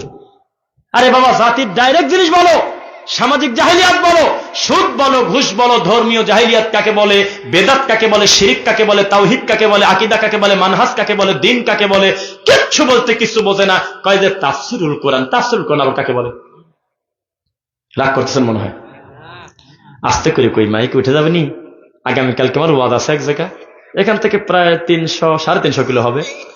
সেই জায়গা আমার পরে একটা বক্তা আছে, বহু কষ্ট করে কিছু, এটা শুনলে আবার মাহফিল বন্ধই করে দেখে না, যাই হোক লাইভের মাঝে শুনবে না। তো ওরা বহু কষ্ট করে অনেকদিন 4টা বছর চেষ্টা করে আমাকে নাম দিচ্ছে যে যেভাবে হোক আপনাকে 2টা কথা শোনার লাগবে। কমিটিকে বলছে টাকা পয়সা আপনাদের দিতে হবে না, আমরা বেয়ার করবো, আপনারা আপনাদের বক্তা নেন, আমরা আমাদের বক্তা এনে আমরা 1 ঘন্টা ওয়াজ শোনাবো আপনাদের। একবারে ডাইরেক্ট সরাসরি পীর ফকিরের এলাকা। তো বলছে প্রোটেকশন আছে, অসুবিধা নেই, আপনি এসে প্রাণ খুলে কথা বলবেন। তো জালসার পোস্টার যখন পাঠাইছে, দেখি কি আমার উপরে, মানে আমার পরে যিনি আলোচনা করবেন প্রধান বক্তা, তার নাম বললে আপনার হাসবেন না, তার একটা বক্তা আছে, কালকে পোস্ট দেবো ফেসবুক, এখন না, সেই বক্তার নাম আছে। তা আমি নামটা লিখে ইউটিউবে সার্চ দিলাম, দেবো না, যে দেখি বক্তাকে। এখন দেখি কি ওই মালের বিরুদ্ধে আমি 2022-23 সালে মন মতো ঝাড়িছি। কি ও কি কয় জানেন? বলেও 3টি কাজ করবেন না, বলেও 2 জায়গায় হাত দিবেন না, লুঙ্গি পরে 1 জায়গায় হাত দিবেন না, রান্নাঘরে ভুলেও 4টি কাজ করবেন না, বাথরুমে ঢুকে 3টি কাজ করবেন না, এরকম আছে না? এই টিকটকে এই জোকারেক নেছে প্রধান বক্তা। কালকে আল্লাহ বলা আগেই বলে ফেললাম, ওরা রাগ করবে হয়তো বা। তা আমি আবার আজকে ফোন দিয়ে বললাম ওই প্রবাসী ভাইকে, ভাই এ কার আনতেছেন আপনার আমার পরে? কাজে সমস্যা কি? আপনি ওই ব্যাপারেই বলবেন, আরো ভালো হলো। আপনি আপনার কাম করবেন, আপনি চলে যাওয়ার পর ওই জাতি যাতে বোঝে যে ওই সামনে একটা টিকটক জোকার বসা, আপনি ওইটাই বলবেন। ওরা দেশে আমরা জানি নাকি, ইউটিউব থেকে শুনে দিয়ে দেশে। আল্লাহুস সামাদ করেন, আল্লাহুস সামাদ, আল্লাহ আপনি অমুখ আপেক্ষে আল্লাহ। এরকম একটা জোকার আছে। কালকে সকালে ফেসবুকে পোস্টার দেব, ইউটিউবে লিখে দেখবেন আমার কথার সাথে মেলে কিনা। বলেও 3টি কাজ করবেন না, তো মহিলারা মনে করে যে রান্নাঘরে ঢুকে 3টি কাজ করবেন না, তাহলে কি? তখন এই দেখেন কিসের সাথে কি পেশায় বলতে থাকে। 5 মিনিট একটা ভিডিও দিয়েছে, এই 5 মিনিটের ভিডিওর কারণে টাকা ইনকাম করে টিকটক বক্তা। এই মালিক নিয়ে গেছে ধরে, আমার পর ওয়াজ করবে। দেখা যাক কালকে মাঠে কি হয় ইনশাল্লাহ। যে কথা বলতেছিলাম, 50 বছর তাফসীরুল কোরআন মাহফিল হচ্ছে, একটা মহিলা প্যান্ডেল থেকে কোনো মা বোনের বলার ক্ষমতা নাই 49তম মাহফিল শোনার পরে আমি একটা জিনিস শিখে বাড়িতে গেলাম, কিছুই জানে না। আর আমরা কোথাও বক্তব্য দিয়ে বাড়িতে চলে গেলে 5 দিন চায়ের দোকানে মোড়ে মোড়ে আলোচনা হয় বেদাতি এলাকাতেও, যে বক্তা একটা আসছিল কিছু একটা বলে গেছে রে, কিছু বলে গেছে রে, ওয়াজের নাম। এই বেদাতি কবে সংশোধন হবে? আল্লাহর হকে সবচেয়ে দামি ইবাদতের নাম কি বলেন? সালাত। এই সালাত পর্যন্ত তারা ছাড় দেয় নাই। এই 2025 সালে এসে রুকু ঠিক করে নাই, সিজদাও ঠিক করে নাই, তাসবিহ তাহলিল বোঝে না, তাশাহুদের বৈঠক বোঝে না, ওঠা বোঝে না, দাঁড়ানো বোঝে না, বেদাত বোঝে না, কিচ্ছু বলতে কিচ্ছু বোঝে না। এই বেদাতি একা একা কবে সংশোধন হবে? আমরা ধরে নিয়েছি আল্লাহ হেদায়েতের চাবিকাঠি তোমার হাতে, আমাদের কাজ হলো দাওয়াত দাওয়াত দাওয়াত দিতে দিতে মরে যাব, তবুও ক্ষান্ত হব না। দিন যত সামনে যাবে ইনশাআল্লাহ আমাদের বক্তব্যের গতি কমবে না, ইনশাআল্লাহ বক্তব্যের ধার শুধু বাড়তে থাকবে ইনশাআল্লাহ। লিল্লাহি তাকবীর, ইনশাআল্লাহ। আর বেদাতি হুজুর 500 টাকা পকেটের মধ্যে ভরিয়ে দিয়েছে, মরা মানুষের সামনে দেয়া সারি বিহাক্কে লা ইলাহা ইল্লাল্লাহ, খালি কাঁদে খালি কাঁদে। দেখছেন? জীবন্ত মানুষের জন্য কোরআন, মরা মানুষের পাশে গোল হয়ে কোরআন পড়ে, লজ্জা নাই শরম নাই। আজকের এই দিন এখনো গরু মেরে কুলখানি করে, এখনো মরা খায়, এখনো মানুষের বাড়ি কোরআন পড়ে উদ্বোধন করে, এখন নতুন দোকান উদ্বোধন করে কোরআন পড়ে মিলাদ পড়ে। এই বেদাতি কত বড় খারাপ আপনাকে আমি কি দিয়ে বোঝাই? একটু আমার দিকে তাকান। বেদাতি মানেই হইল ব্যাককল। কি ব্যাককল? বেদাতি মানেই বেহায়া, বেদাতি মানেই বেশরম, বেদাতি মানেই হলো বিবেকের আক্কেলের দাঁত থাকা যাবে না। বেহায়া বেশরম তাই যদি না হবে, আমি আমার টাকা দিয়ে আমি আল্লাহর ঘর করেছি, আমি আমার মহল্লার লোক নিয়ে নামাজ পড়বো, তোমার কি তোমার বাপের টাকা দিয়ে ঘর করেছি, তোমার এত অহংকার কিসের? তুমি তাকবীর দিয়ে নারায় তাকবীর দিয়ে হাজার হাজার নিরীহ বাচ্চাদেরকে নিয়ে মুরব্বীদেরকে নিয়ে তুমি যে আল্লাহর ঘরে তালা দিলে, একত্র নামাজের কাফারা কি তুমি বোঝো কোনোদিন? বোঝো? যদি আমাদের দেশের হুজুররা বলছে একত্র নামাজের কাফারা সমান সোয়া কেজি চাল। বিরাট বড় এক মুফতি, যেই মুফতি মিষ্টি মিষ্টি ওয়াজ করে, আরেফ বিন হাবিব, আরে বাবারে গলার কণ্ঠ এত সুন্দর, এত মিষ্টি করে ওয়াজ করে, মানুষের কাছে রাতারাতি নাম হয়ে গেল, ভাইরাল হয়ে গেল। সেই বক্তা বলতেছে বেনামাজের জন্য প্রতিদিন 6 ওয়াক্ত সোয়া 6 কেজি করে আটা দিয়ে দিবেন, 2.5 কেজি না 2 কেজি করে আটা দিবেন 6 ওয়াক্ত নামাজের জন্য, বেতের সহ 6 ওয়াক্ত। কি কয় এগুলো মানুষের সামনে? একটা শ্রোতা মুখ খোলে না। আকাশের যত তারা বেদাতির তত ধারা, দিন দিন যে আরো কত রং ঢং নিয়ে আসবে তা আমরা জানি না। এই যে কয়েকদিন আগে জিকির বানিয়েছে লালা লালা লালা, এরপরে আবার ফরিদপুরে নতুন একটা ইবাদত বানিয়েছে। মরা মানুষকে তারা দাফন করার পর ওই কবরের কাছে একজনকে বসায় রাখে, বাকি লোক চলে যায়, আর উপর থেকে বলে মান রব্বুকা রব্বি আল্লাহ, মান দিনুকা দিনি আল ইসলাম, মান নবিয়ুকা নবী মুহাম্মদ সাল্লাল্লাহু আলাইহি ওয়াসাল্লাম। তারপরে বাড়ি যাচ্ছে। কয় নিচে যদি উত্তর ভালো না হয় উপর দিয়ে দিচ্ছি আমরা। কবরের উপরে আযান দেওয়ার দলিল পাইছে আলাউদ্দিন জিহাদি, বলতেছে আল্লাহ বলেছেন কেউ যদি কোথাও আযান দেয় শয়তান সেখান থেকে ভেগে চলে যায়। আমরা উপর থেকে জোরে করে আযান দিচ্ছি, এটাকে খারাপ বলতে পারি না, কারণ নিচে একটু পরে ওই লোকটাকে ফিতনা দেওয়ার জন্য একটু পরে ফেরেশতা আসবে, এর সাথে সাথে ইবলিসও আসবে। ইবলিস এসে ধোকা দেবে, ফেরেশতা এসে ভালো প্রশ্ন করবে, যাতে আমরা আযান দিয়ে আগেই শয়তানকে ভাগায় দিতে পারি, প্রশ্নটা যাতে ভালো হয়। তাজা মানুষের শরীয়ত নিয়ে গেছে মরা মানুষের কাছে। কোষের সাথে কি লাগায়া এখন তারা মরা মানুষের কবরে দাঁড়িয়ে বলতেছে আল্লাহু আকবার আল্লাহু আকবার, শুধু হাইয়া আলাস সালাহ আর হাইয়া আলাল ফালাহ বাদ দিয়ে বাকিটা পড়ছে। এই তো কয়েকদিন আগে। কি করবেন বলেন? মরা মানুষকে দাফন করে একটা খেজুরের ডাল গাড়ে, ডালটা মাঝখান থেকে ভেঙে দেয়, আর সবাইকে বলে এই ডালটা যতদিন পর্যন্ত ভেদা ভেদা থাকবে, শুকবে না, ততদিন পর্যন্ত কবরে আযাব হবে না। হাদিসটা আছে কোন জায়গা? মেড ইন চায়নার হাদিস। এর কোনো সনদ পাওয়া যাচ্ছে না, এর কোনো খাজনা খারিজ নাই, এর কোনো বায়া দলিল নাই, এর কোনো নকশা নাই, এর কোনো দলিল নাই, এর কোনো খারিজ নাই, এর কোনো ধরনের কোনো পর্সা নাই। আন্দাজে ধারণার উপরে টেনে নিয়ে বেড়াচ্ছে খেজুরের ডাল গাড়া। আমাদের এলাকায় কবরে খেজুরের ডাল গাড়ে না, এমন কবর আমি আমার চোখ দিয়ে দেখিনি আমার গ্রামে। এখন 2-1টা হচ্ছে কিনা তা আমি জানি না। পরিস্থিতি কত কঠিন। আল্লাহর নবীর দলিল দিচ্ছে যে নবী খেজুরের ডাল গাড়ছে, আর এটাই তো প্রমাণ করে যে নবী গায়েব জানতেন না, গায়েবের মালিক আল্লাহ। কারণ আমার নবী একটা পুরাতন কবরের পাশ দিয়ে যাওয়ার কারণে তাকে ফেরেশতা এসে জিবরাইল দিয়ে আল্লাহ বলালেন, কি কারণে আযাব হচ্ছে তা পর্যন্ত বলালেন। এই নবী জীবনে আর 3 নাম্বার কবরে খেজুরের ডাল গাড়ে নাই, আবু বকরও গাড়ে নাই। আমাদের বাঙালি হুজুর সুযোগ পাইছে, মরা পর্যন্ত কবরে খেজুর ডাল গাড়তেছে। আপনি ইখলাস, আপনি ফালাক, আপনি নাস, আপনি কাফিরুন, 4টা কুল, 4 পাশে 4টা লাঠি গেড়ে এই পড়ার পরে ওই লাঠিটা রেখে চলে আসতেছে। আছে কোন জায়গা? মিনহা খলাকনাকুম বলে মাটি দিচ্ছে, কোরআনের আয়াত পরে মাটি দিচ্ছে। কেউ যদি নিষেধ করে বলে কত বড় সাহস, ওই দেখো কোরআনের বিরুদ্ধে কথা বলেছে, কোরআনে আছে তাও মানা করে। আরে বাবা, কোরআনে সূরা ইয়াসিন আছে, টয়লেটে যাওয়ার পূর্বে আমি পড়তে পারবো কিনা? সহবাসের পূর্বে কি আমি কুল হুয়াল্লাহু আহাদ পড়তে পারবো কিনা বলেন? টয়লেটে ঢোকার পূর্বে আমি সূরা রহমানটা শেষ করতে পারবো কিনা? হ্যাঁ, আমি যখন সূরা রহমান পড়তেছি টয়লেটের সামনে, তখন আপনি আমাকে বললেন কেন পড়লেন? আমি বললাম আমি টয়লেটে যাব, টয়লেটে যাওয়ার পূর্বে সূরা রহমান পড়তেছি। তখন আপনি আমাকে বাধা দিলেন যে পড়া যাবে না। আমি গ্রামে প্রচার করলাম যে এই লোকটা কোরআনের বিরোধী, সূরা রহমানে বাধা দিয়েছে। এই বেদাতি তো তাই করে। কোরআনে থাকলেই সেটা যায় না, আমাদের দোয়া হয় না। নবী পড়েছেন কিনা সেটা বুঝতে হবে। ইন্নী ওয়াজ্জাহতু ওয়াজহিয়া লিল্লাযী ফাতারাস সামাওয়াতি ওয়াল আরদা হানিফা ওয়া মা আনা মিনাল মুশরিকিন। এটা ছিল কোরআনের আয়াত, প্রতি হরফে 10 নেকি। হাত বাঁধার পরে সানা হিসেবে মাঝে মধ্যে আমার নবী পড়তেন, হাদিসে পাওয়া যায়। এই বেদাতি ওখান থেকে টানি বাইর করে নিয়ে যায় না, আমাদের দোয়া বানাইছে। কত বড় খারাপ! মিনহা খলাকনাকুম ছিল কোরআনের আয়াত, সেই আয়াতটা টান দিয়ে ধরে নিয়ে এসে মরা মানুষের সাথে লাগাই দিয়ে মাটি দিচ্ছে আর বলতেছে এই আয়াত দ্বারা বোঝা যায় যে এখানে মাটি থেকে তৈরি করা হয়েছে, মাটিতে রাখলাম আবার মাটি থেকে উঠানো হবে, মিলে যাচ্ছে, চালায় দাও। বুঝতেছেন নাকি? কিছু চালায় দাও, ইঞ্জিনিয়ার নাই, দরকার নাটের দড়ি বাঁধিয়ে দিচ্ছে। মানে চলে চলে আবার নাকি কয় এত বছর জানাজা দিলাম, জানাজা যদি ভুল যায় এটাও তো উঠে আসলো না। লাশ উঠে আসবে কি কামে? যার চলে যাওয়া সে চলে গেছে। তুমি সূরা ফাতিহা পড়লেও আর ব্যাক করবে না। তুমি যদি সূরা ফাতিহাটা চুরি করে খালি হয়ে সুবহানাকা আল্লাহুম্মা পড়ে দিয়ে দাও, তাও আর ব্যাক করবে না।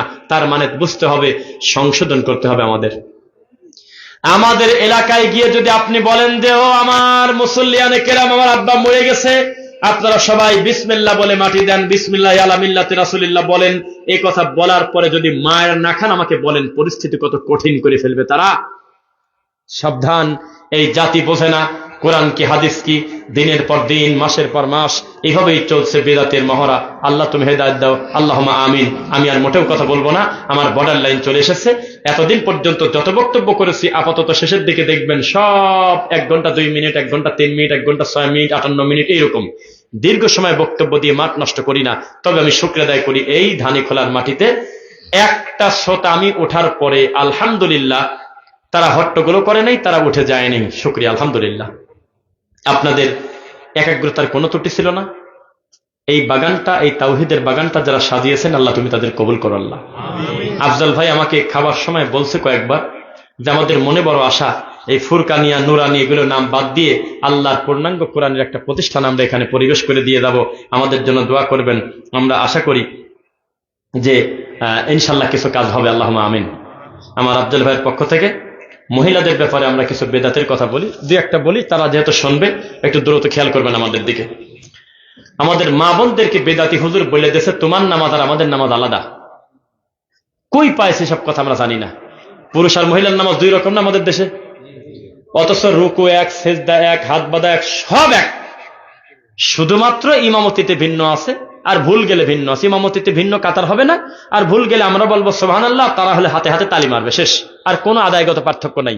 এই বেদাতি হুজুর 26টা পার্থক্য করছে। মারে এত কথা বলবো না, তবে তোমার রুকুটা নবীর তরিকায় সাজাও।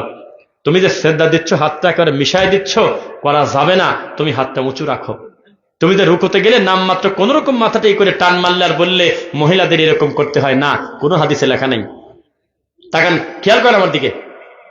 মহিলাদেরকে বলছি সল্লু কামা রাআইতুমুনি উসাল্লি। আমার নবী বলেছেন ওইভাবে সালাত পড়ো যেভাবে আমি নবীকে পড়তে দেখো। তিনি বলে নাই যে মহিলারা আয়েশার মতো পড়ো আর পুরুষরা আমার মতো পড়ো, বলছে কোনোদিন? এরপরে একের পর এক বলতে থাকে, খেয়াল করবেন। নতুন রুটি বানায় আমাদের মা বোনরা প্রথমটা খাতো না, চালে রেখে দিত আগে হিন্দুদের মতো, এখন সেটা অনেকটা উঠে গেছে। তারপরে বাচ্চাদের কপালে টিপ দিয়ে দেয়, এই মহিলাকে এই কাম করে। কাজল দেয় না, নজর লাগবে, সিসি নাউজুবিল্লাহ বলেন না একটা লোক। এগুলো থেকে বেঁচে থাকেন। ছোট বাচ্চার গলায় তাবিজ দেয় না, কেউ কেউ সোতা দেয়, কয়েক গলাটা খালি খালি লাগে, একটু সোতা দিয়ে দিচ্ছে। কি কয় এসব? কিসের সুতা? কিচ্ছু লাগবে না। কেউ কেউ মাদার সুতা দেয়, মাদার সুতা কিসের? কিচ্ছু লাগবে না। আল্লাহর বান্দা এমনি সুন্দর আছে, বাচ্চাকে কোনো কিছু দিবেন না, টিপ দিবেন না, কাজল দিবেন না, কালি দিবেন না, বালা দিবেন না। কেউ কেউ সৌন্দর্যের জন্য ধান তাবিজ দেয়। হ্যাঁ মুরব্বী ঠিক পাইছেন না? ধান তাবিজ মানে ভিতরে কিছু না, এমনি রূপার একটা ধানের মতো বানায় দেয়, এমনি খুশি হয়ে কয় তাবিজ না, এটা রূপার ধানের তাবিজ, দেওয়া যাবে না, বেঁচে থাকবেন। মা বোনদের বলছি, পরিবারটা সুন্দর করেন, স্বামীর অকৃতজ্ঞ হবেন না, বউ শাশুড়ির যুদ্ধ কমিয়ে ফেলেন। আমি যদি আজকে বিষয় থাকতো আদর্শ পরিবার গঠনে ইসলাম, আপনি হজম করতে পারতেন না। কি পরিমাণ নোংরামি আমাদের এই দেশে পরিবারে হচ্ছে। পুরুষ মানুষটা গাধার মতো পরিশ্রম করতেছে, 14 ঘন্টা পর যখন বাসায় ঢোকে, মার সাথে আগে দেখা হলে মনে হয় যে বউকে দা জবাই করবো, আর বোর সাথে যদি আগে দেখা হয় মনে হয় যে মাকে কি করি তার হিসাবই নাই। এইরকম টেনশন দিয়ে, মানসিক যন্ত্রণা দিয়ে সন্তানদেরকে আর স্বামীদেরকে ধ্বংস করে দিচ্ছে আমাদের মা বোনরা। সাবধান, এই কাজ করবেন না। সারাদিন মাথার কাম পায়ে ফেলে কষ্ট করে, দুনিয়ার ঝাড়ি শুনে বসে, রাত দিন রাস্তাঘাটে ধুলা বালি এই জ্যাম, কত কষ্ট করে দিন শেষে বাসায় আসে, প্রথম শব্দ থাকবে আসসালামু আলাইকুম, আপনি এসেছেন? আর উনি যদি আগে দেয় তো উত্তর দিবেন, দিয়ে পানি হাতে করে ধরায় দিয়ে বলবেন যে একটু পানি খাও। না খেতে ছেলে জোর করে খাওয়াবেন নাকি বলেন? না খেলে তার ব্যাপারে আপনি চেষ্টা করবেন, শরবত দিলেন, পানি দিলেন, তাকে একটু করবেন। আসমান থেকে মানুষ নাজিল হয় না, মানুষ এই মায়ের পেট থেকেই আসে। ভুলভ্রান্তি সবারই আছে কিনা? ঝগড়াঝাটি কমায় ফেলেন, সন্তানদেরকে প্রতিপালন করেন কোরআন হাদিস দিয়ে। রাত 2টা পর্যন্ত যদি আপনি টিকটক দেখেন, আপনার ছেলে তসবি পড়বে না? পরিষ্কার কথা। 2 বছরের ছেলে মোবাইল না দিলে খায় না। মহিলারা বোঝে কি পরিস্থিতি। এখন যান মহিলা প্যান্ডেলে, 2 বছরের বাচ্চার মোবাইলটা হাত থেকে কাড়িয়ে নিলে ভাত খায় না, মায়ের মুখে আঁচড় দিয়ে কাটিয়ে দিতেছে মুখটুক। মোবাইল নিল কেন? কোন দিনে যাচ্ছি আমরা সামনে? আমার আজকে মহিলাদের জন্য সবচেয়ে দামি ওয়াজ, আপনি আপনার বাচ্চা থেকে মোবাইলকে দূরে রাখেন। আপনি প্রয়োজনের বাইরে মোবাইল চালাবেন না। আসলেই আপনার ইমো লাগে কিনা একটু ভাবেন। আসলে আপনার টিকটকটা খুব জরুরি কিনা একটু ভেবে দেখেন একবার। ইউটিউবটা কি আসলে আপনার খুব জরুরি জিনিস কিনা একটু ভেবে দেখবেন। আমি জানতে চাই। পরিস্থিতি খারাপ যাচ্ছে, সামনে প্রতিবন্ধী সমাজ পেতে যাচ্ছি আমরা। যারা মদ দিয়ে ব্রেকফাস্ট করে, মদ দিয়ে লাঞ্চ করে, মদ দিয়ে ডিনার করে, তারা পর্যন্ত স্বীকার করছে আগামী দিন মুসলমান না, সারা পৃথিবীর সমস্ত বাচ্চারা প্রতিবন্ধী হয়ে যাবে। একটা বিশেষ অংশ চোখ নষ্ট হয়ে যাবে। আই স্পেশালিস্টের কাছে যায় দেখেন, আপনার 8 বছরের বাচ্চার চোখের যদি অর্ধেক নাই, রাত দিন মোবাইল দেখে। সাবধান। আমাদের ভিতর অনেক বিষয়ে কথা বলার মনে খোরাক থাকে, তবে যেহেতু পূর্ব নির্ধারিত বিষয় হলো বিদাতের ব্যাপারে, আমরা চেষ্টা করেছি বিদাতের ভয়ঙ্কর রূপ সম্পর্কে 2টা কথা বলার। আল্লাহ তুমি আমাদের কবুল করো, আল্লাহুম্মা আমিন। এই প্রতিষ্ঠানের নাম হলো আপনার এখানে লেখা আছে হাজী রবিতুল্লাহ খান হাফিজিয়া ও ফুরকানিয়া মাদ্রাসা। আল্লাহ তুমি এই প্রতিষ্ঠানকে পূর্ণাঙ্গ একটা আলেম গড়ার একটা কারিগর সেন্টার বানায় দাও আল্লাহ। এর সঙ্গে টাকা দিয়ে, বুদ্ধি দিয়ে, শ্রম দিয়ে, মেধা দিয়ে যারা সহযোগিতা করেছে তুমি সকলকে কবুল করো আল্লাহ। আল্লাহ আমার ইব্রাহিম ভাই থেকে শুরু করে আফজাল ভাই, আরো যারা দায়িত্বশীল তরুণরা আছে, তাদের মাধ্যমে এই সমাজটাকে তাওহীদবাদী সমাজ হিসেবে কবুল করো, আল্লাহুম্মা আমিন। এখন আর কোন পর্ব? মাশাআল্লাহ, আমি একটা আশ্চর্য হয়ে গেলাম। আমার এই বক্তব্যের মাঝে 1 মিনিট কেউ ডিস্টার্ব করতে আসে নাই, আলহামদুলিল্লাহ। কারণ সামনে ফেব্রুয়ারিতে কিন্তু ভোট। বক্তার বক্তব্য ঠেকায় দিয়ে অধিকাংশ মাহফিলে বিভিন্ন নেতা আসে, এটা আসে, ওটা আসে। আবার আমার মতো লোককে বলে কালেকশন দিতে চাঁদা তুলে দেন। তা আমরা তো টাকা তুলতে পারি না, এটা তো দ্বিতীয় বক্তা ভালো পারবে, তাই না? কত কিছু করে। সেই হিসেবে আমি আল্লাহ শুকর আদায় করি, আমার বক্তব্যের কথা বলে শুধু বক্তব্যই দেওয়া হয়েছে, অন্য কিছু করায় নেই, আলহামদুলিল্লাহ। তারপরেও আমার মনে হয়, যেহেতু দিনী প্রতিষ্ঠান, কেউ আমাকে বাধ্য করে নাই, বৈঠকে একটি সাদাকা যদি আপনারা দিতে চান, তাহলে আমার মনে হয় রুমাল নিয়ে গেলে ওদিকে আমরা দোয়া পড়ে দেব।